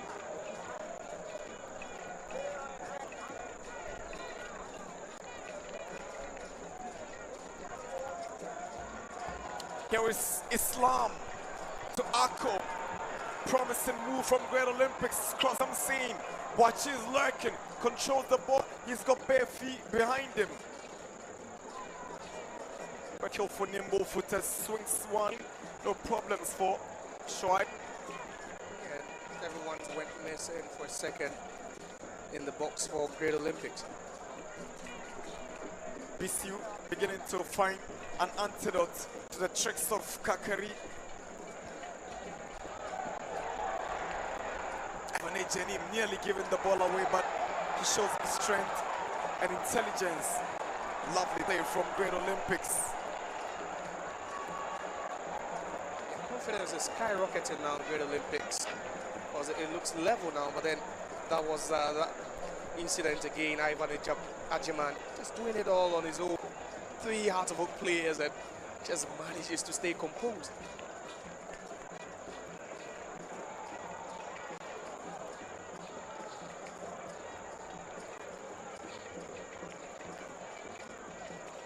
Akko. Here Christian Dapa. Now BCU. He plays Samuel Kusi and is not giving a bad account of himself. The drive from Samuel Boade. Blocked by the eventual offside against Islam Mohammed Bari. He's enjoying that physical contest. Islam, he's come up a couple of times against SCB and then also Ali Mohammed. Really enjoying it. First time from an offside position trying to heckle the defender.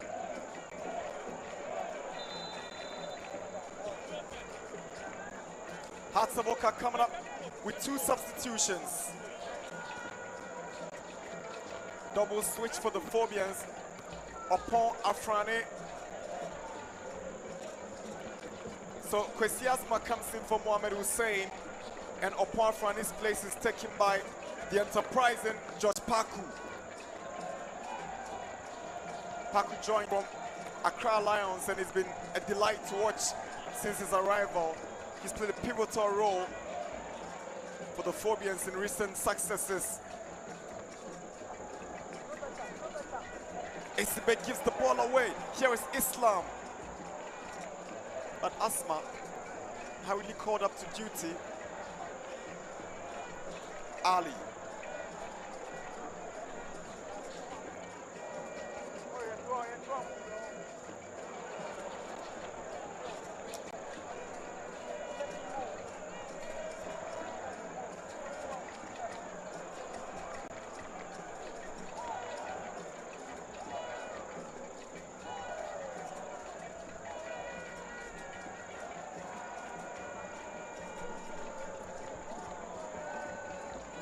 Amankwabe, his ability to play as a utility, his dexterity and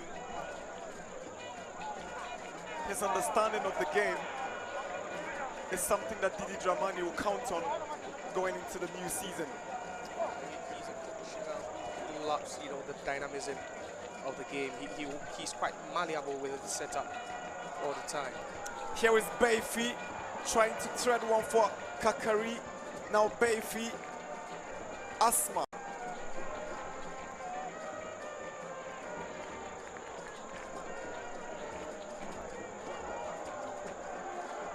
Kelvin Isibe.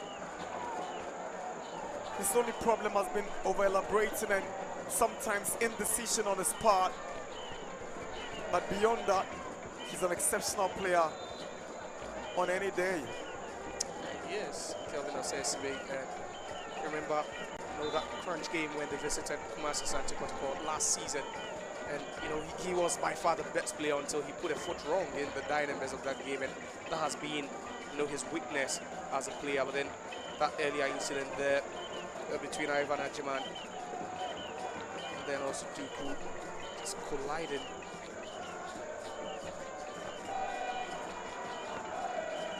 Let's talk about Paco, who just came on. It was such a delight to watch in that game against Heart of Lions a couple of weeks ago, and you can only imagine how he's going to, bond with someone like Martin Kakari.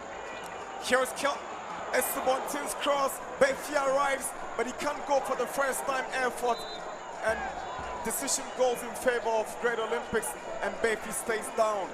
Yeah. Here's the Kotoko diehard fan, a member of the Kotoko Communications team, Nidako, at the stadium to root for Great Olympics. He's signaling a yellow card to be shown to Bayfi, you know, for simulation there, but that was that earlier incident here, not enough of it, you know, for a penalty, but then Bayfi left in some pain there after colliding with the defender Ivan Ajimane.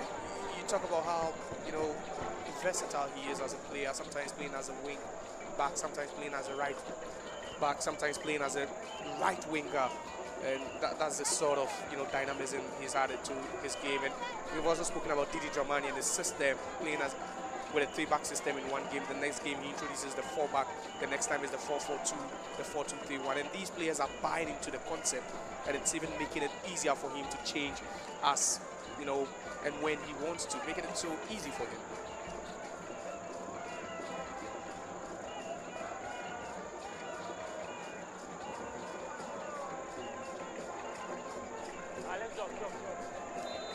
Minutes under the lights at the University of Ghana Sports Stadium in Legon. Olympics and Hearts yet to score. Bisiu at Bayfi, good ball to Paco. The former Accra Lions midfielder just can't keep the ball in. He doesn't look sharp, Paco. Trying to warm himself into the game. We saw how both teams struggled in the first 30 minutes trying to find grip until they were able to massage very well, you know, the turf and just find the right rhythm. And he just needs to do extra sprint, extra work, just to be at the same level with his teammates.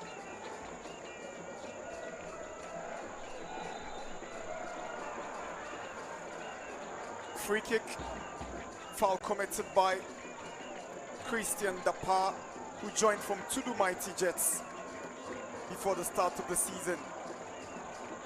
These days, Mighty Jets are languishing in the second division.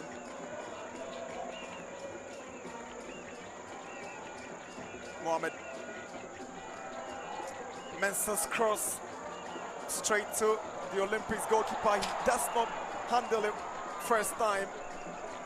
He struggled to do with the deliveries on first-time basis. You wouldn't say that the pitch is slippery or soggy. It's not being wet. You know, these are wet conditions, but Atiso has really struggled with the first balls, and that's something Hearts of Oak should really keep an eye on. They need to send the balls to him. They need to fire shots at him. They need to put him to work. He's virtually had a field day, you know, for most part of the game.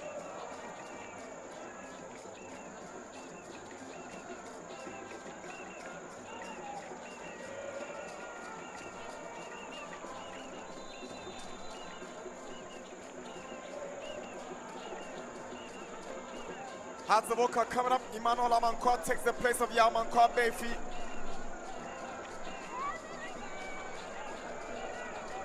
I like the placement there. Amankwa Bayfi, after, you know, colliding with Ivan Ajimane a couple of minutes ago, seems to have felt something in his elbow. Here is Islam, but the flag is up for offside against Islam. Good job at the back, Hearts of Oak. They've had a chunk of possession, but then they've also kept an eye on the fast breaks by Great Olympics, especially with Islam leading the lines for them. Really done a good job as Sibe and also Muhammad Ali.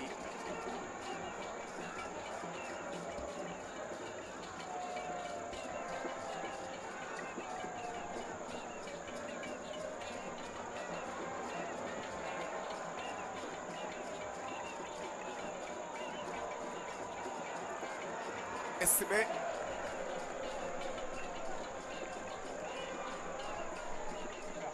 Here is Asma.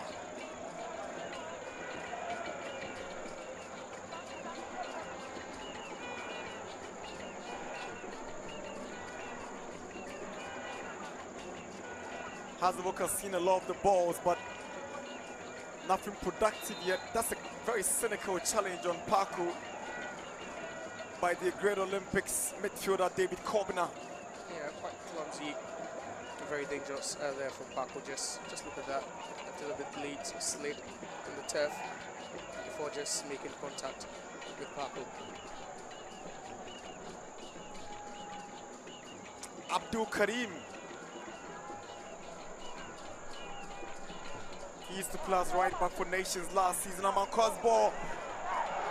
That's a poor effort. Poor effort from Asma.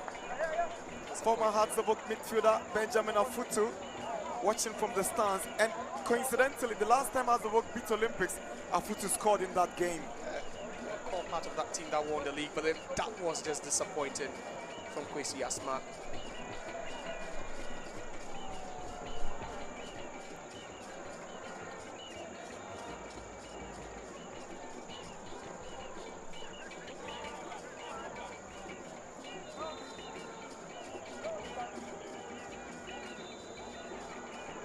Now Olympics will have their turn to make some changes.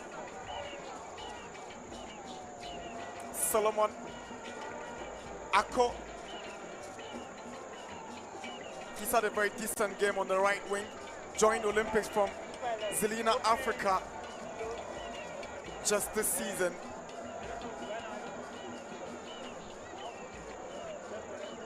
So David Sewonu replaces Jonah Ayite. And Solomon Aku also makes way.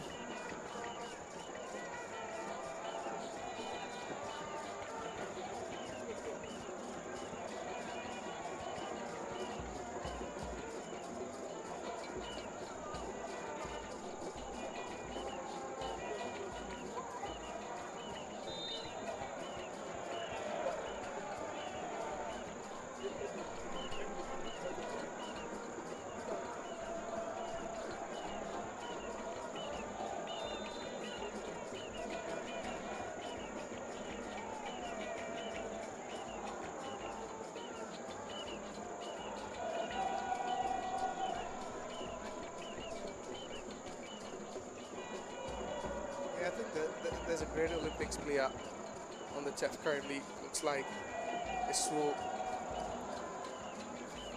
Caleb Amankwa, former Hearts of Oak defender. He also played for Aduana before in the top flight. Part of that West African Football Academy generation that included the likes of Majida Shimeru, Gideon Waja, Mohamed Al Hassan, Razaka Balora, and the likes. Amankwa was actually their junior, but he rose through the ranks and got transferred later on.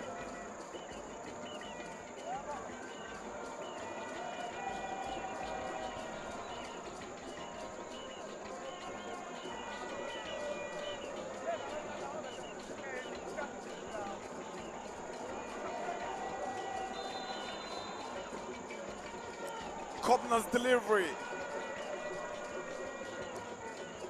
Asma. It's a good ball, but BCU trying to win the ball off Kakari, whose work rate has been very impressive in the second half.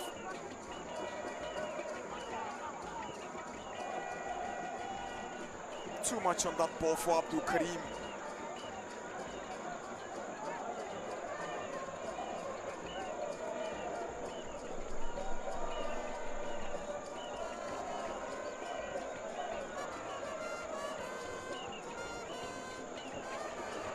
Now Olympics on the move. Here is Inti. He's up against Ali Mohammed. Inti to Sewonu. Sewonu's drive headed down by Esibe. Great reading of the game by the right back Augustus Esio. It's just what you need sometimes to stop danger when it's just, you know, looming large, and that's what he just did over there. Hearts of Oak would need to be very, very careful. They are yet to score in the game, and they are throwing more men forward in an attempt to get the first goal, and that's leaving spaces behind for Great Olympics to attack it. They've also been very, very quick with the breakaways. Karim was not watching, but Esibe should have been precise enough. Now, Emmanuel Amankwa. He's got Kakari on his right. He finds Kakari. He goes past BCU. Kakari with a right-footed cross. Here is Asma. Chance for Azabo. Paku goes past his marker. Tries to dink one to Esubontin. That's a drive, and it's the opening goal. The Phobians are up by 1 goal. Asma breaks the deadlock for the Phobians on the 17th-minute mark of the game. Hearts of Oak up by 1 goal to nil in the 2025 Democracy Cup. They've been the dominant of the two sides in terms of possession in the second half, and they rightly deserve to be on top at this point in the game. Hearts of Oak 1, Olympics 0.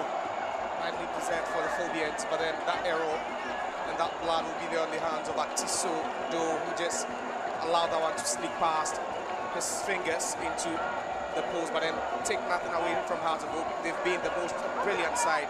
They've been the best side in the second half, or even the entirety of the game. But then Kakari has been brilliant. Just look at that, selflessly lays down that one into the box, and then Paku recovers again.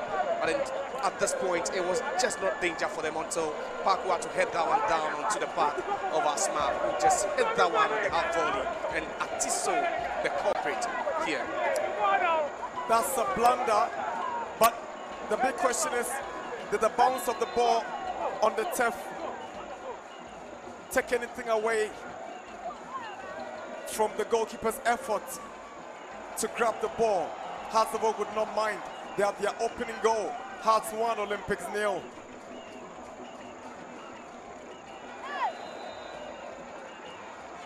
Atiso's anticipation was not for the ball to bounce before hitting the back of the net, but yellow card flashed to Great Olympics. Christian Dapa. Yeah, he's been boisterous, Dapa. Very, very. Working sharp in midfield for Great Olympics. But you spoke about the ball bouncing, and yeah, sometimes it makes it difficult for the goalkeeper, but I think Atiso should be doing better. You know, he had that right, you know, within reach. He could have just, you know, pummeled that away from danger, and unfortunately trying to grab that made it even more difficult for him.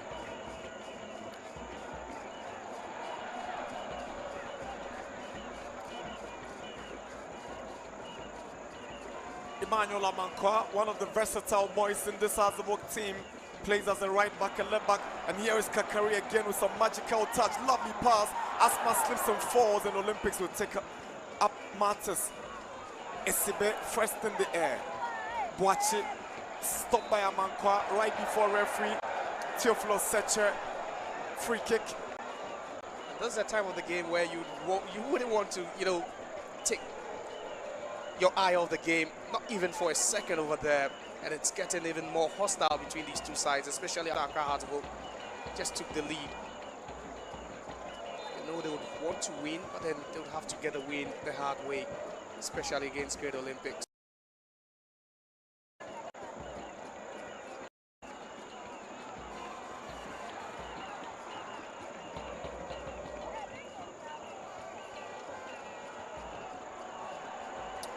Here is Kakari again, putting up a man of the match performance from this right wing. It's Asma with a cutback, but Olympics will not be caught ball watching for the second time.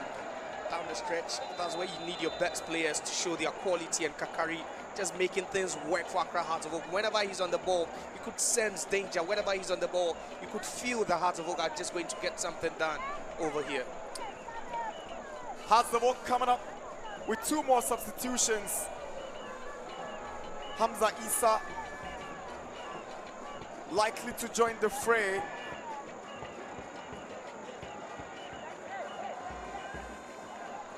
He takes the place of Duku, who has been very quiet this evening, comparing this evening's performance to what he's exhibited in the previous games. He was quiet.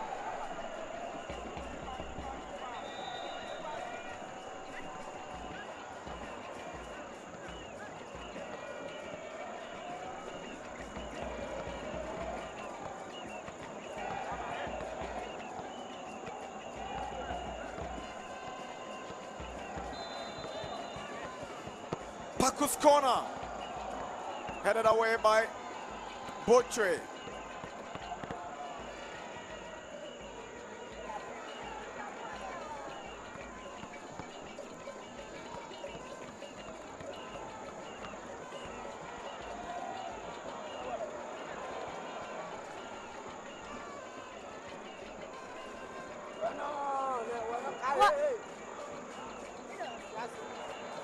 Boache. Someone who beat into it by Amankwa. Here is Abdul Karim. Now Henry Boateng. Hamza Issa. The lead striker for the Phobians under coach Ouattara last season. Yet to hit his form in the preseason games the Phobians have played so far.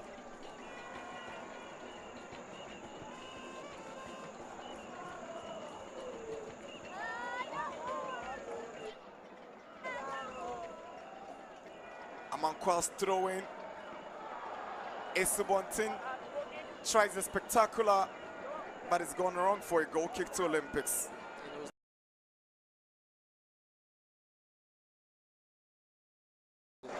Wouldn't have allowed that one to beat him for the second time in this game, but then Hearts of Oak, they're trying to stretch the back line of Great Olympics. They are now using the channel often. They're playing balls to their wingers, making the fullbacks run. They're growing tired now, and it looks likely they could even get a second with the way they are pressing very, very hard.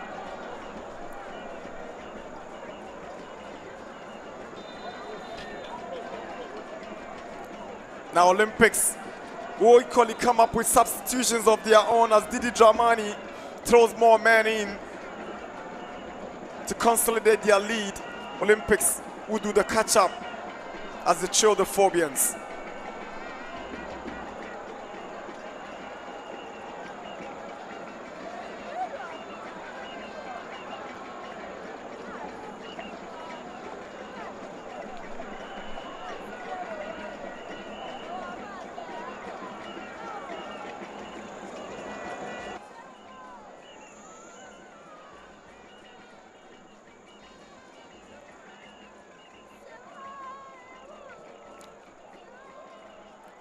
Al Hassan, he's lost possession. Should have been Muhammad Ali. Now, with some 14 more minutes to play, the big question is, can Olympics find the equalizer, or Didi Dramani will win another silverware for the Phobians? It looks likely now with the Phobians with a 1-0 lead now. They've been in firm control of this game. They've dominated every single quarter. You know, they've been so good at with Great Olympics. If they would really want to get a win over their city rivals, they would really need to dig deep as well.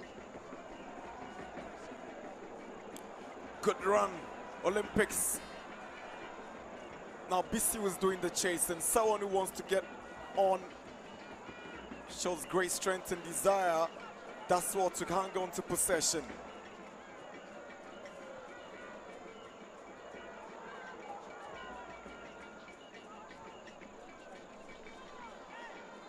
Good touch from Paco, but the referee whistles for the initial foul on BCU.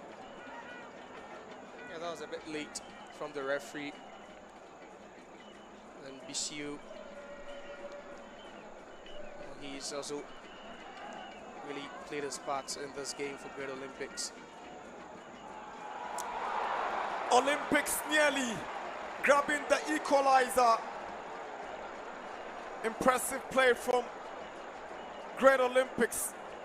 That drive from Osafuenchi nearly troubled Shoaib. Quick transition of the ball, and just look at that, just on the 10, hitting that one fiercely. Shoaib not taking chances.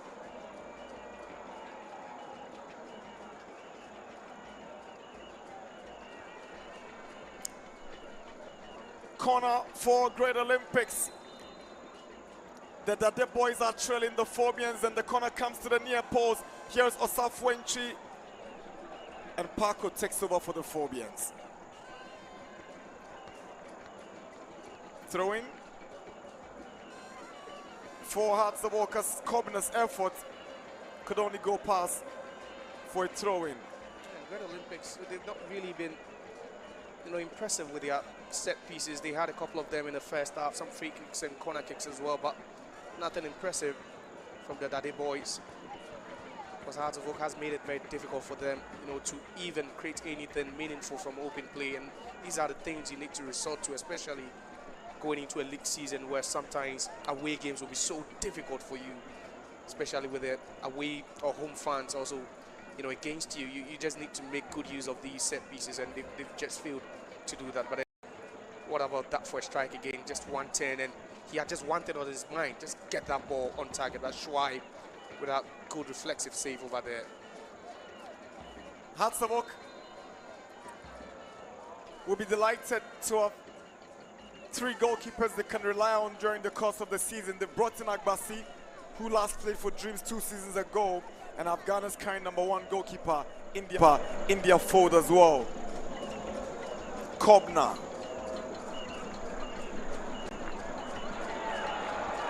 Here is Osafo Ntwi. Had an earlier effort parried by the Hartsamok goalie.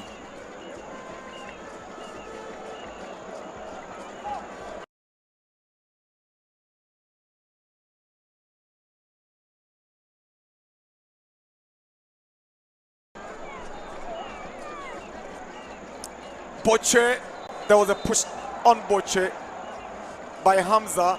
He's going to get a yellow card for that. Referee was right there. Yeah. Hamza, it's just a shame his first real reaction in the game has to be his name in the books of the referee, but he just had to take one for the team with just about 9 minutes to end proceedings. He just wasn't also going to just watch aloof for that, to turn into a big chance for Great Olympics. Olympics. Now they have a free kick. Quite a distance. Kobna is there. Augustus Esio is also there.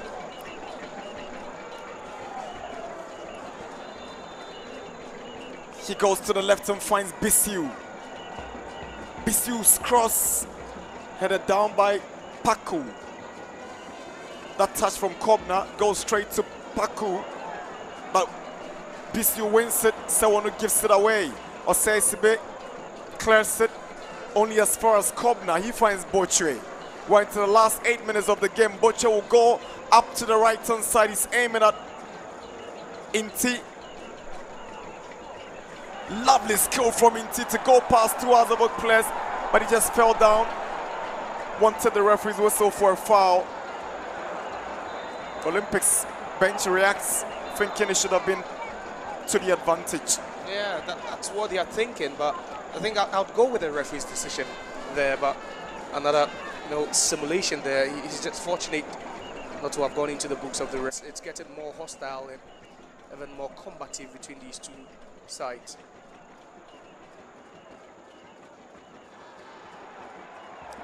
This should be a yellow card. Augustus Esio, needless, reckless on the part of Esio on the young chap. Yeah, and it was the first touch to just move away, from the player Henry Boateng, with a lovely first touch, and it makes the work so easy for him, and Esio would just have to, just pull him back to deny him any chance of creating another big scoring opportunity for Hartsamok.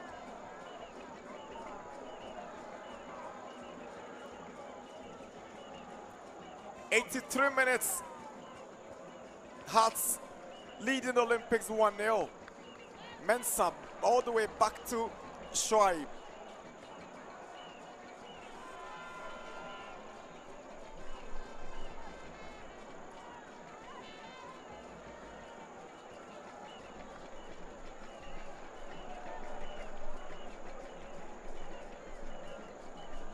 Esibe, Amankwa, Boche gives it away to Paku. Esubontin, he's been moving from the right wing to the left wing, and he's been very lively throughout the game this evening. He's been tireless as well. He's not showing any signs of tiredness at all. He's worked so hard, attacking and defending, helping his fullbacks as well with their defensive duties, and that's what you expect from your players. Sometimes during pre-season, you just want to see that full fitness, and you know you can count on them when the tougher season starts, and Esubontin is just giving that to his head coach.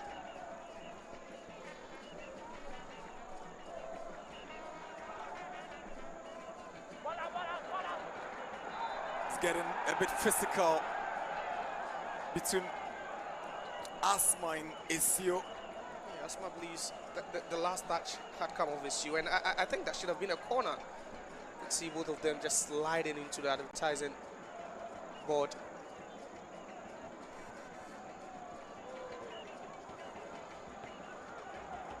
Paku.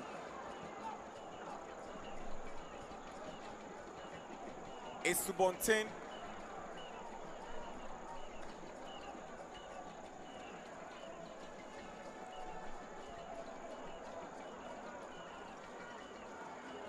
Here is Asma, the goal scorer. The idea was good, but the delivery not good enough.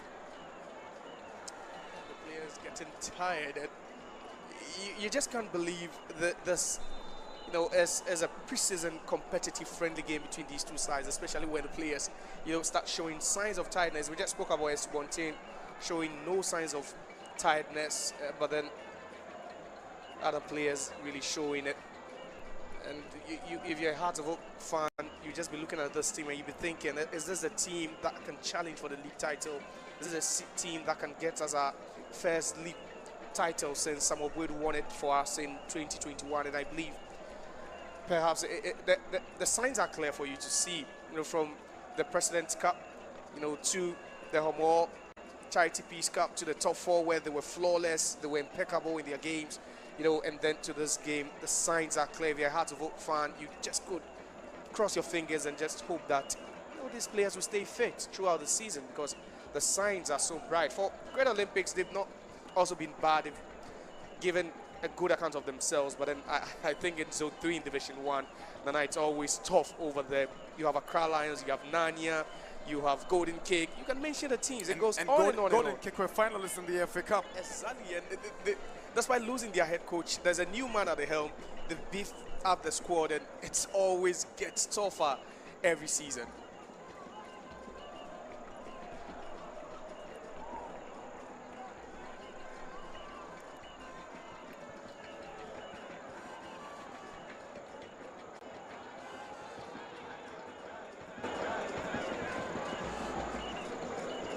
Wine to the final 3 minutes. Olympics trail the. Lovely skill from David Kobna, but Hearts of Oak could take over possession.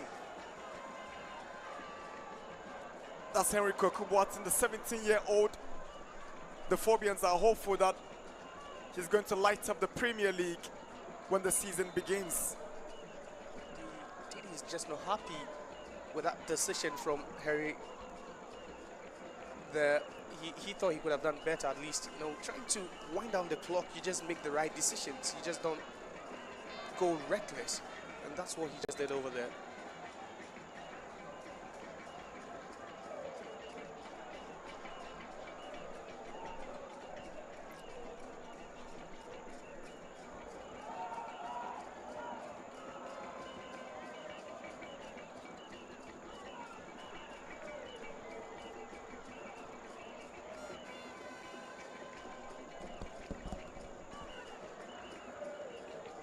It's a time in the game where game management will be very crucial for Hearts of Oak. With some 2 more minutes to wrap up, Didi will be hoping they don't drop their guard. Yeah, of course, especially if these players watch the Black Stars play yesterday against Chad. There's quite a lot of lessons to learn from that. You never lower your guard. You never, you know, lose concentration at this time. There's a time you need to show that mental fortitude. You need to prove that you are focused throughout the game, and we've seen Hearts drop points in the league through things like this.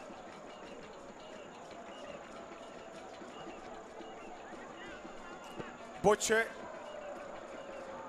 a clearance that came under pressure from Esubontain.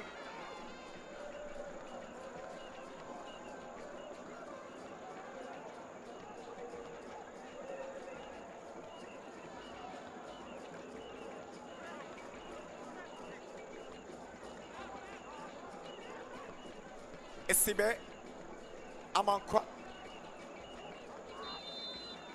Esubontain was always in that offside trap. Yeah, but then, you know, the decision to go for it will pay off. At least he's wasted about 10-15 seconds over there trying to just win that ball when he knows definitely that he's in an offside position. That's what you do. It's part of it. Sometimes you just need to wind down the clock, and that's what Esubontin did there. Esubontin. Here is Paco. The inclusion of Paco, Asma, have brought some stability in the Azabok midfield and some creativity as well. Here is Hamza Issa. Now I can agree with you that he's not been sharp. Well, he's lacked it, but you know, Hearts of Oak, they've been so convincing, you know, and just look at Hamza Issa over there, caught between two walls over there, not knowing to hit that one right away or just, you know, take a touch and then wait for the approaching teammate. But regardless, he's still a good striker. We saw the goal he scored against Heart of Lions a couple of weeks ago. He is a good striker. Sewonu with a cross to the far post, looking for Inti.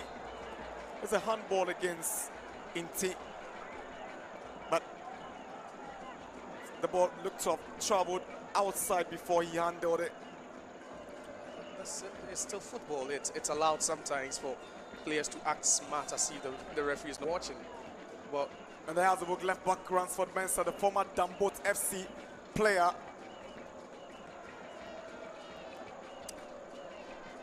has gone down injured. It's not looking good for him. As much as you would want your players to be at, you know, a certain fitness level, you'd also sometimes risk losing them to injury even before the season starts. We've seen players pick up.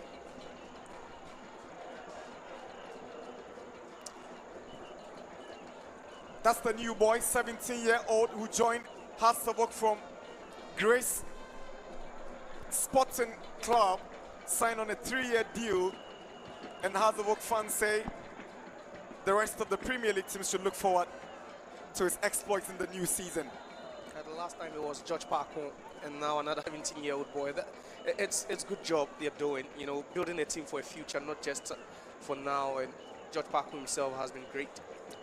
And that gives you an idea of who is in their dugout. A youth developer from Right to Dream, Masoud Didi Dramani, his track record. He's not just about winning, but then also building a formidable team for the future. He's known for that. There's a coach who's had stints with the national deaf team, as well as the Black Maidens as well. Exactly. So he's quite versatile in his area, and you know, player development is one of his, you know, strength as a coach. 2 minutes of additional 5 minutes. Here's Mumuni, Kobna, Esio. He wants to send in a cross. It's a teasing one, and Esibe rises to the occasion. Inti, Esio, Kobna, into the area of the Fogies. Osafwenchi unable to control well. He's got it. Bissiu. It's a good cross from Bissiu, and someone should be directing the header really well. This should have been the equalizer for Great Olympics. A good ball, perfectly worked into the box. The finishing, the only thing letting them down, but it's crossed into the box, and no one at all around Sewon, allowing him freedom and space to just lead and get his head on that one. Osei Sibe.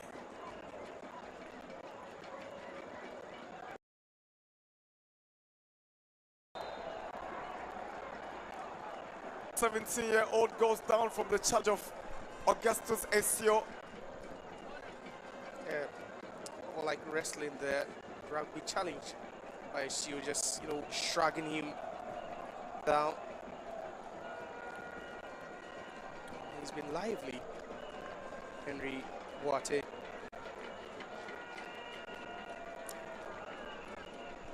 Atisa will be looking back at that goal and will be thinking, could I have done better? Was it a bounce? Ahmad gives away possession. Now Mohamed Yusuf Mouni. He manages to win a throw-in for Olympics. We're in the final seconds of this game. Hazleburg seconds away from clinching their second silverware in pre-season. Shaib is out. to meet the delivery from BCU, and this should be it. Yeah, at this point, if you're a great Olympics fan, if you're in the technical dugout, then you know that it's just done and dusted for you. They fought gallantly, but then Hearts of Oak has so much quality now. It's undeniable. They have a free kick. Last year when Kotoko beat them by 2-1, Kotoko had the opportunity to represent Ghana in the United States, in Washington, D.C. If it ends his way, Didi Dramani and his players will be on that flight to the United States. So it's not just the silverware at stake. It's not just the pride at stake. It's just shutting up their noisy neighbors, city rivals at stake. But then it's also about representing the country in the United States in the Capital Cup next year, which is quite huge.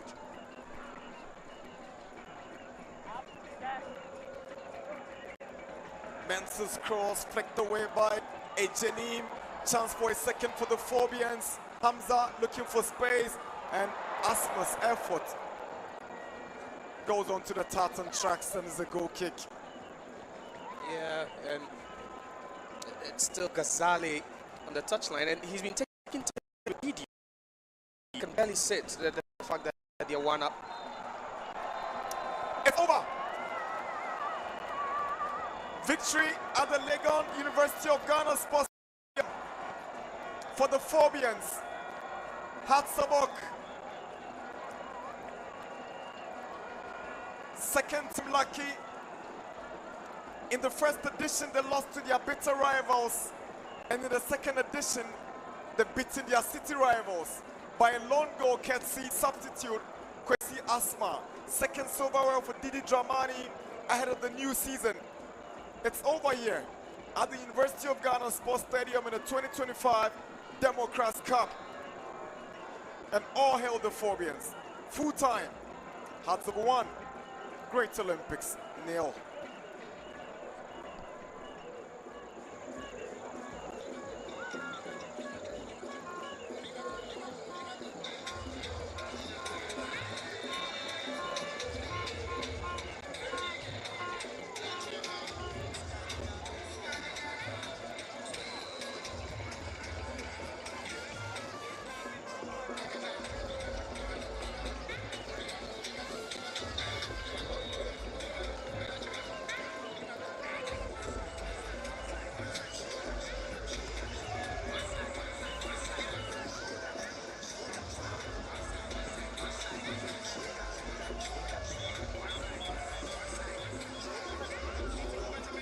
Ladies and gentlemen, that ends it for us for the Democracy Cup 2025.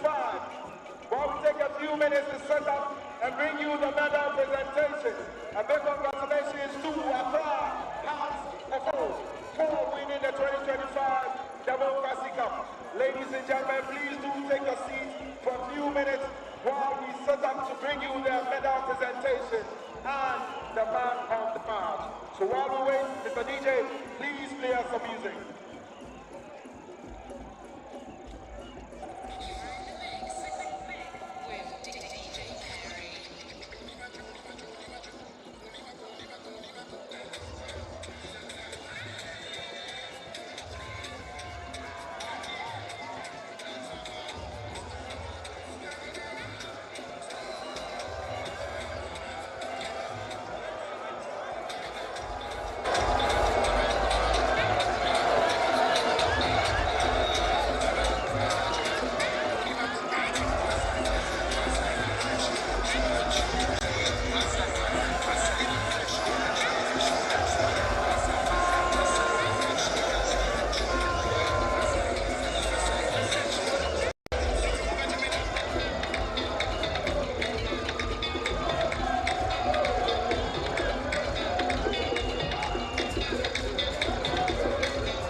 All right, it's all over here. Congratulations to Accra Hearts of Oak. They are walking away with the 2025 Cup.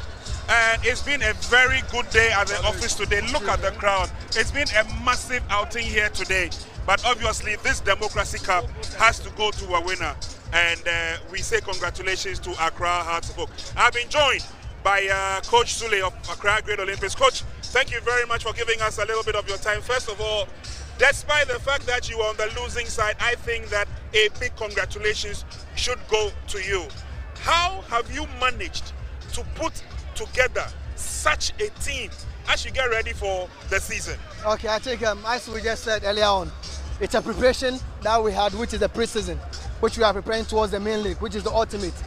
I'm trying my possible best to make sure that I qualify Olympics back to the Premier. So the ultimate is to make sure that maybe we win this Democracy, but it's not unfortunate that we lost it. So we have to go back and make sure that this is our first week of pre-season. So we need to go back and make sure that we work on our pre-season, and then we take it from there.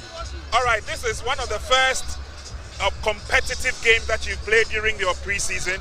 You've had time to put the team together. This is a blend of the old and some of the players who have also had a taste at the top level before.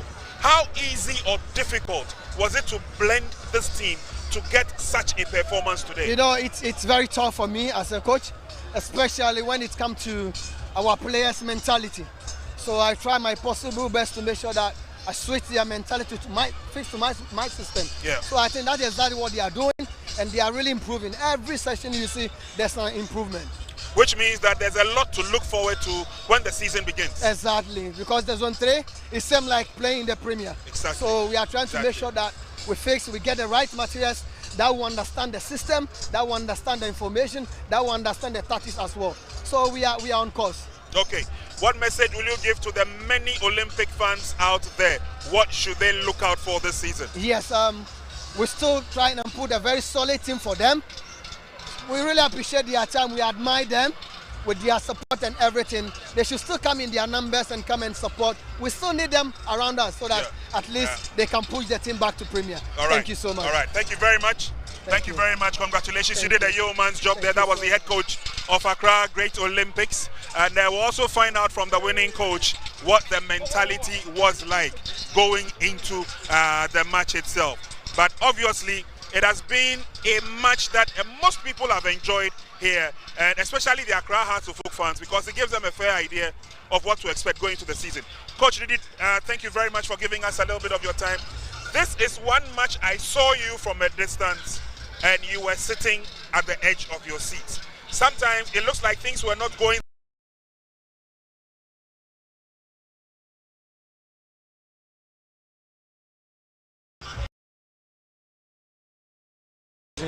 to observe from a very fair point of view, to appreciate what your players are doing. Remember, the Olympics team came with a very low block, and so you need a lot of patience, you need a lot of belief in what you are doing to control the spaces. And so it is something when I get up, is just to re-emphasize on what we had agreed to do in terms of the spaces that were available, and then where there's no space, how we need to be more calm and be more patient, and then keep moving the ball and then moving the opponent, and then surely you will surely find the spaces. I see. Okay, most of the fans here are happy that Accra Hearts of Oak won. I'll take your view. Is the contentment in the fact that you won, or the contentment is in the fact that your team played well? Oh, I think winning is good, but I think that on a very fair point is to also think about how we want to progress in terms of improving the small parts of the game, so that we can develop, our game model, and also develop our philosophy and then the culture that we're trying to institute. And so for me, winning is good, but I think that the anger to compete is more paramount, and also the zeal to try to execute what you have believed in and what you trust to do is more important. I see. Okay. Now moving forward, let me wrap up with you quickly. Moving forward, will this put paid to your total pre-season, or there's still a few more screws to tighten up? There's always moment to improve, and I think that I personally want to improve, and I want my players to also improve I've said it time and again that systems, formations, and tactics sometimes don't win games, but the decisions players make on the pitch of full of play, and then the problems they are able to solve. All that we need to continue to do is to continue to give them the type of solutions and to give them the plans in order to be able to solve these problems. We don't solve problems on the pitch. We can only suggest, but they have to execute the planning. And so I think that it's good we win, but there's still more to improve, and then we are very open to improve. All right. Coach, thank you very much. Congratulations. The team has put up a splendid performance. The fans are happy, and I'm sure that there's a lot more excitement in the stands. Absolutely. Once again, thank you very much. Thank you. Phobia. Thanks for coming. There you go. So head coach Didi Dramani of Accra Hearts of Oak sending the signs that yes, all seem to be well with the team and it can only get better. I've been joined by the clerk of Parliament because they are the main reason why we are here anyway, and so we also have to hear from them. Clerk of Parliament, Mr. Chitro, I believe. Thank you very much for joining us. How have you encompassed the atmosphere? How has it been like for you today? Oh, all here, all present here are living witnesses. It's been exciting, very enthusiastic. All of us are happy. You can see the atmosphere. Yeah. You can see the cheers. I don't think there's anybody here who has frowned. Certainly not. And this is healthy for us. Apart from the fact that, you know, in terms of health, this is very good. It is also healthy for we as a people of Ghana. It's healthy for our democracy. Sure. It's healthy for good governance. I mean, you brought almost every Ghanaian that matters here from different parts of the divide. Yes. And obviously, we have all seen what democracy can do for us, for the betterment of Ghana. That's right. So, what's next after this? Oh, what next after this? Democracy Cup has come to stay. All right. It has been inculcated into the national calendar of events, ceremonies, which we have to observe. Okay. You can see His Excellency, the head of state and president of the Republic of Ghana, himself was here. The acting Chief Justice, right here. Yeah. The Speaker of Parliament, right here. Yeah. So the heirs, the functionaries or the heirs of the organs of state have all bought into the idea. And not just that, the constitutional bodies. The electoral commissioner wasn't here, but her two deputies, were here. The chairperson of the National Commission for Civic Education is also here. Currently still there. Okay, all right. Well, we've had fun. It's been exciting. All we can say is that kudos to all of us as Ghanaians, and we can only hope that next year it grows and gets even bigger and better. Certainly. Thank you very much for talking to us. And next year, for information, next year this is what is going to happen. We were just talking. Mr. Speaker has sanctioned it. I was just, drawing His Excellency the President's attention that next year is not just going to be between two organs of state. We want the three organs of state: the executive, Parliament, the judiciary, and we also want the constitutional bodies: the Electoral Commission, National Commission for Civic Education, Commission on Human Rights and Reproductive Justice, and the National Media Commission. All of them will come together. Probably they'll do a gala, and then one commission wins, and then we have to, pitch our camp against each other. Parliament, judiciary, executive, maybe one of the, and then we do the elimination series until we get to the final laps. I think that would be bigger and better. Once again, thank you very much. Thank you very much. My pleasure. Thank you very much. Okay, so the Clerk of Parliament also sharing his thoughts with us. Now let's get to the game itself. And we saw a very good game. Hearts gave their best, Olympics gave their best, but at the end of the day, one team had to win, and one team it was, Accra Hearts of Oak. I've been joined by the man who got the goal, who put the smiles on all their faces. Congratulations. First, give us your name. Kwesi Asma. Kwesi Asma is his name. He emerged as the MVP for the game. But see, thank you very much for joining us. But let me start with you. How was the preparation like for this particular game? Oh, to be honest, we were really prepared. Coach gave us instructions and everything. So during training grounds, we were working perfectly on what to do. So we were expecting anything from the opposition side. I see. Okay, that's your camera. So you are talking to Ghanaians. Came the moment of the match. You got onto the field. How was it like? You saw the opposition from Accra Great Olympics. Did they give you any worries in the match? They gave us a very good run for our money. Seriously.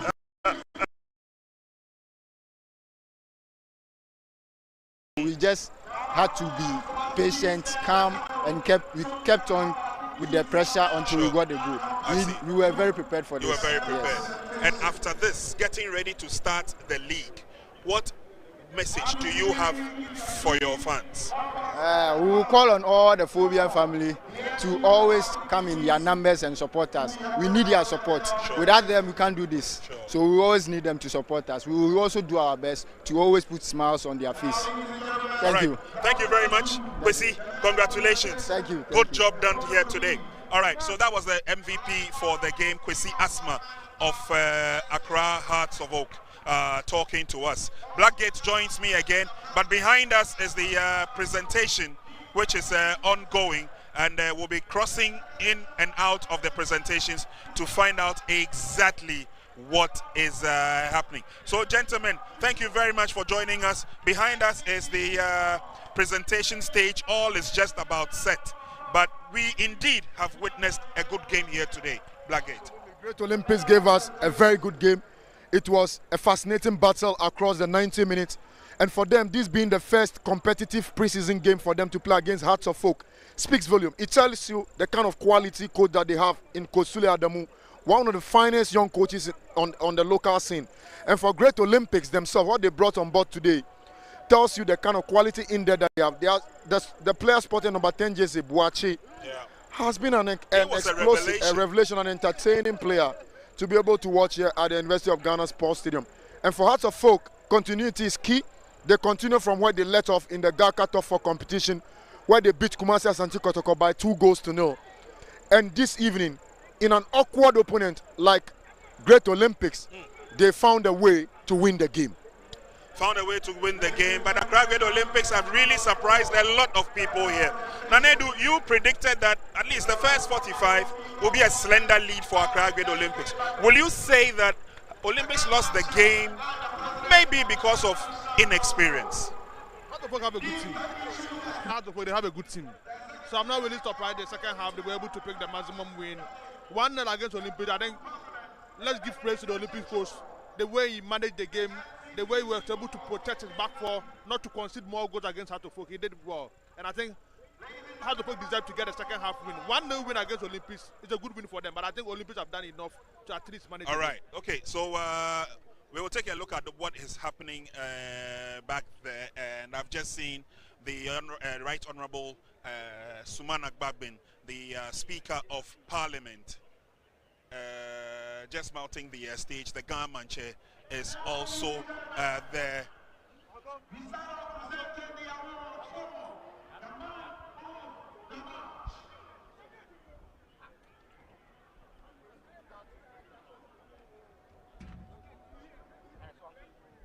Okay, so the gentleman on the podium, Clerk of Parliament, is there. The Speaker of Parliament is also there. The Ghana chair is also there. We are going to go through the presentation of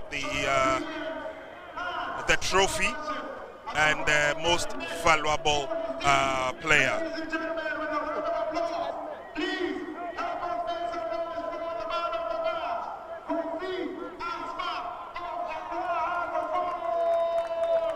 And the first presentation has just been announced. It goes to Kwesi Asma of Accra Hearts of Oak. What a game he had to a goal to Accra Hearts of Oak's credit. And so they say, official Dom will say congratulations to him. and this is to encourage him for a better performance, and indeed a sterling performance when the season begins. Man of the Match award going to Kwesi Asma of Accra Hearts of Oak. It will now be the turn of the match officials, the teams, to also receive their medals, and then eventually we will have the presentation of the 2025 Democracy Cup.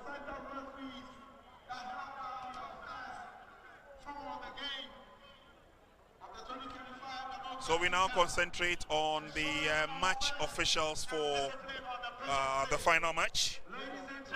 They will also be decorated.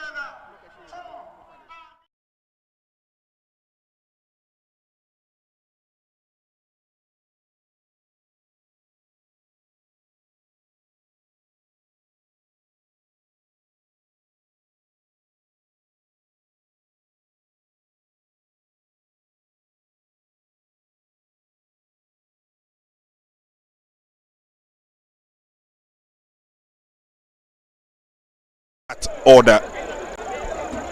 Don't forget, the gentlemen in blue are also match officials. They officiated in the curtain raiser, and these were the Catch Them Young referees. And good job done. They receive their commemorative medal for their performance here today.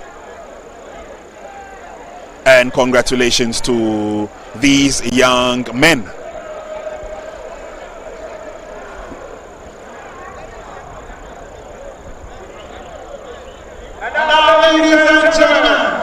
So now, after the medal presentation to the officials, it's now the turn of Accra Great Olympics to mount the stage and be decorated with their second place or silver medals.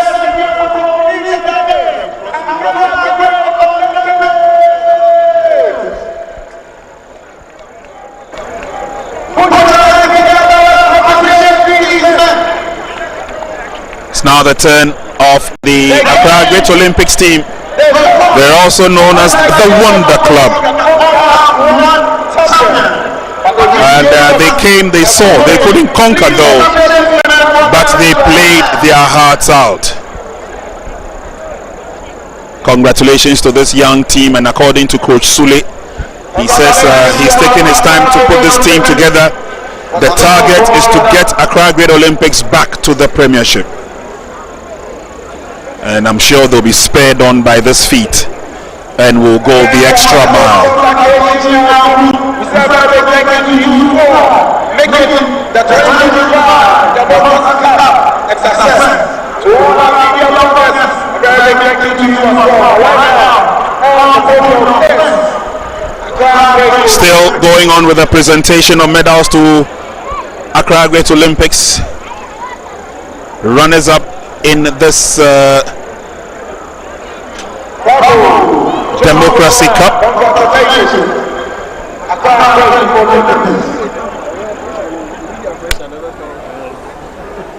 Congratulations to Accra Great Olympics. Good job done.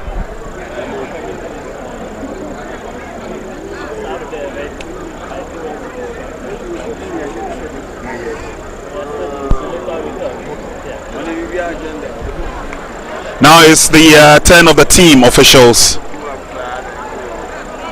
and bringing up the rear is the man who's making things work for Accra Great Olympics, the Chief Executive Officer, Mr. Eric Alagidede.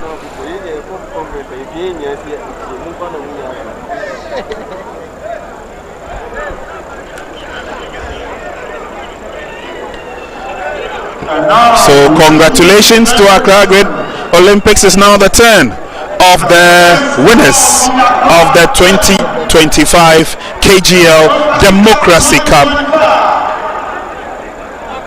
And here come the glorious Accra Hearts of Oak.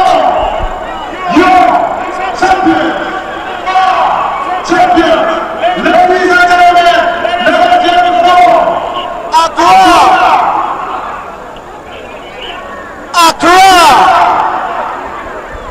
Make some noise, ladies and gentlemen, for Accra!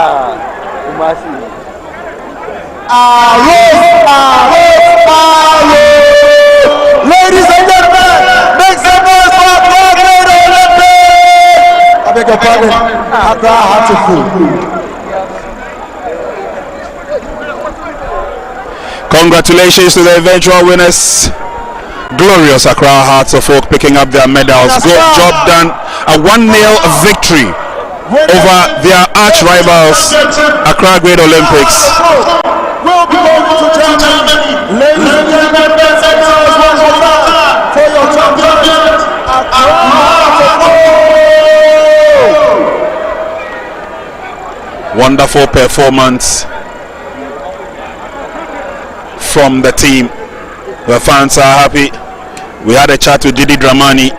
He says there is still more room for improvement, but he believes that the team will be ready enough to tackle the season.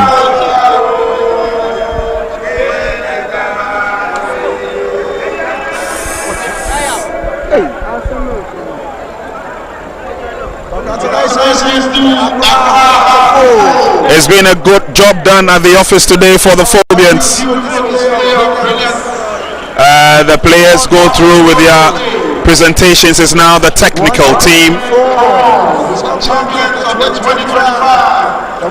It's now the technical team of Accra Hearts of Oak who would also go through the presentation stage. I've seen Didi Dramani there. I've seen the team manager, Mr. Henry Marte, together with the other colleagues.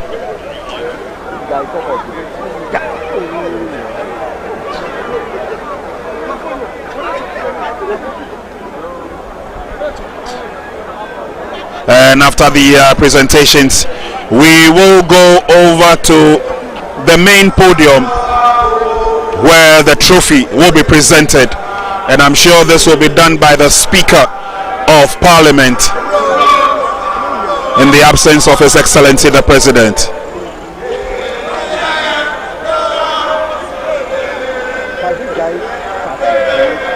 Congratulatory handshakes are in order as the Chief Executive Officer of the National Sports Authority, or the Director General, Mr. Yao Mpofu-Ankra, joins them on the podium. It's now the opportunity of the presentation of the trophy. Ladies and gentlemen, the Right Honorable Speaker will do us the honors.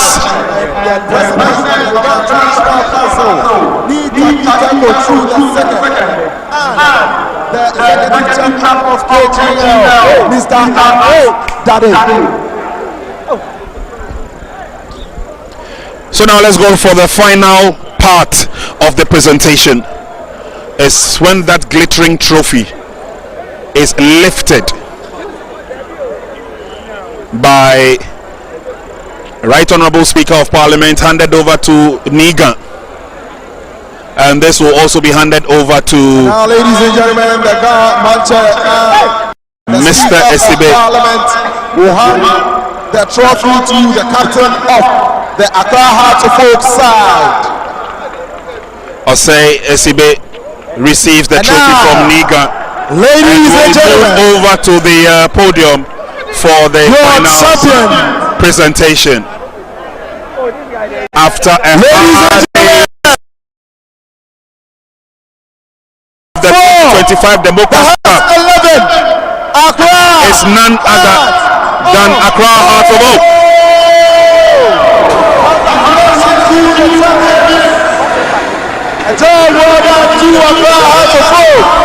Congratulations to the Phobians. Your champions. They will commence the season with at least a trophy and a medal to show. Hard work leads to success. They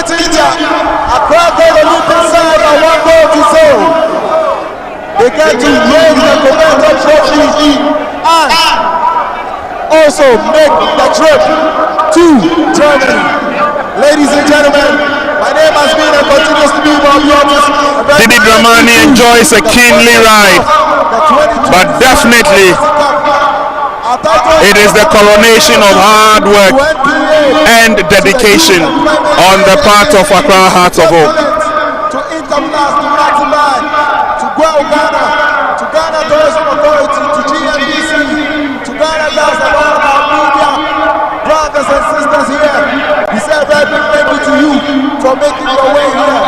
Ladies and gentlemen, we will now on Max TV until we come your way again.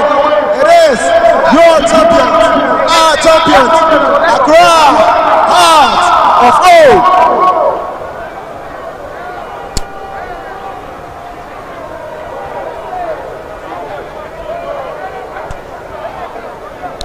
Well, viewers, thank you very much. It's all over here at the University of Ghana Sports Stadium, where Accra Hearts of Oak have lifted the giant KGL Democracy Cup for the year 2025. It was hard work, it was dedication. They came against their arch rivals, Accra Great Olympics, who did not disgrace at all. They have proved beyond reasonable doubt that they are ready to tackle Division 1 and bounce back to the Premiership. For Accra Hearts of Oak, they believe that nothing but success should follow them through and through from this stage as they wrap up with their pre-season training. It's been fun. It's been exciting, and we know you out there have also enjoyed all the fun and all the bliss. Amanziba Nat Brew passed through to entertain the crowd in the presence of His Excellency the President of the Republic of Ghana.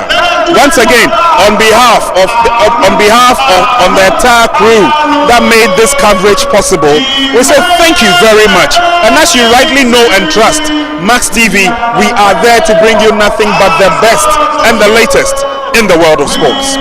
My name is Prince Anand. Have a goodbye for now till we meet again. Goodbye.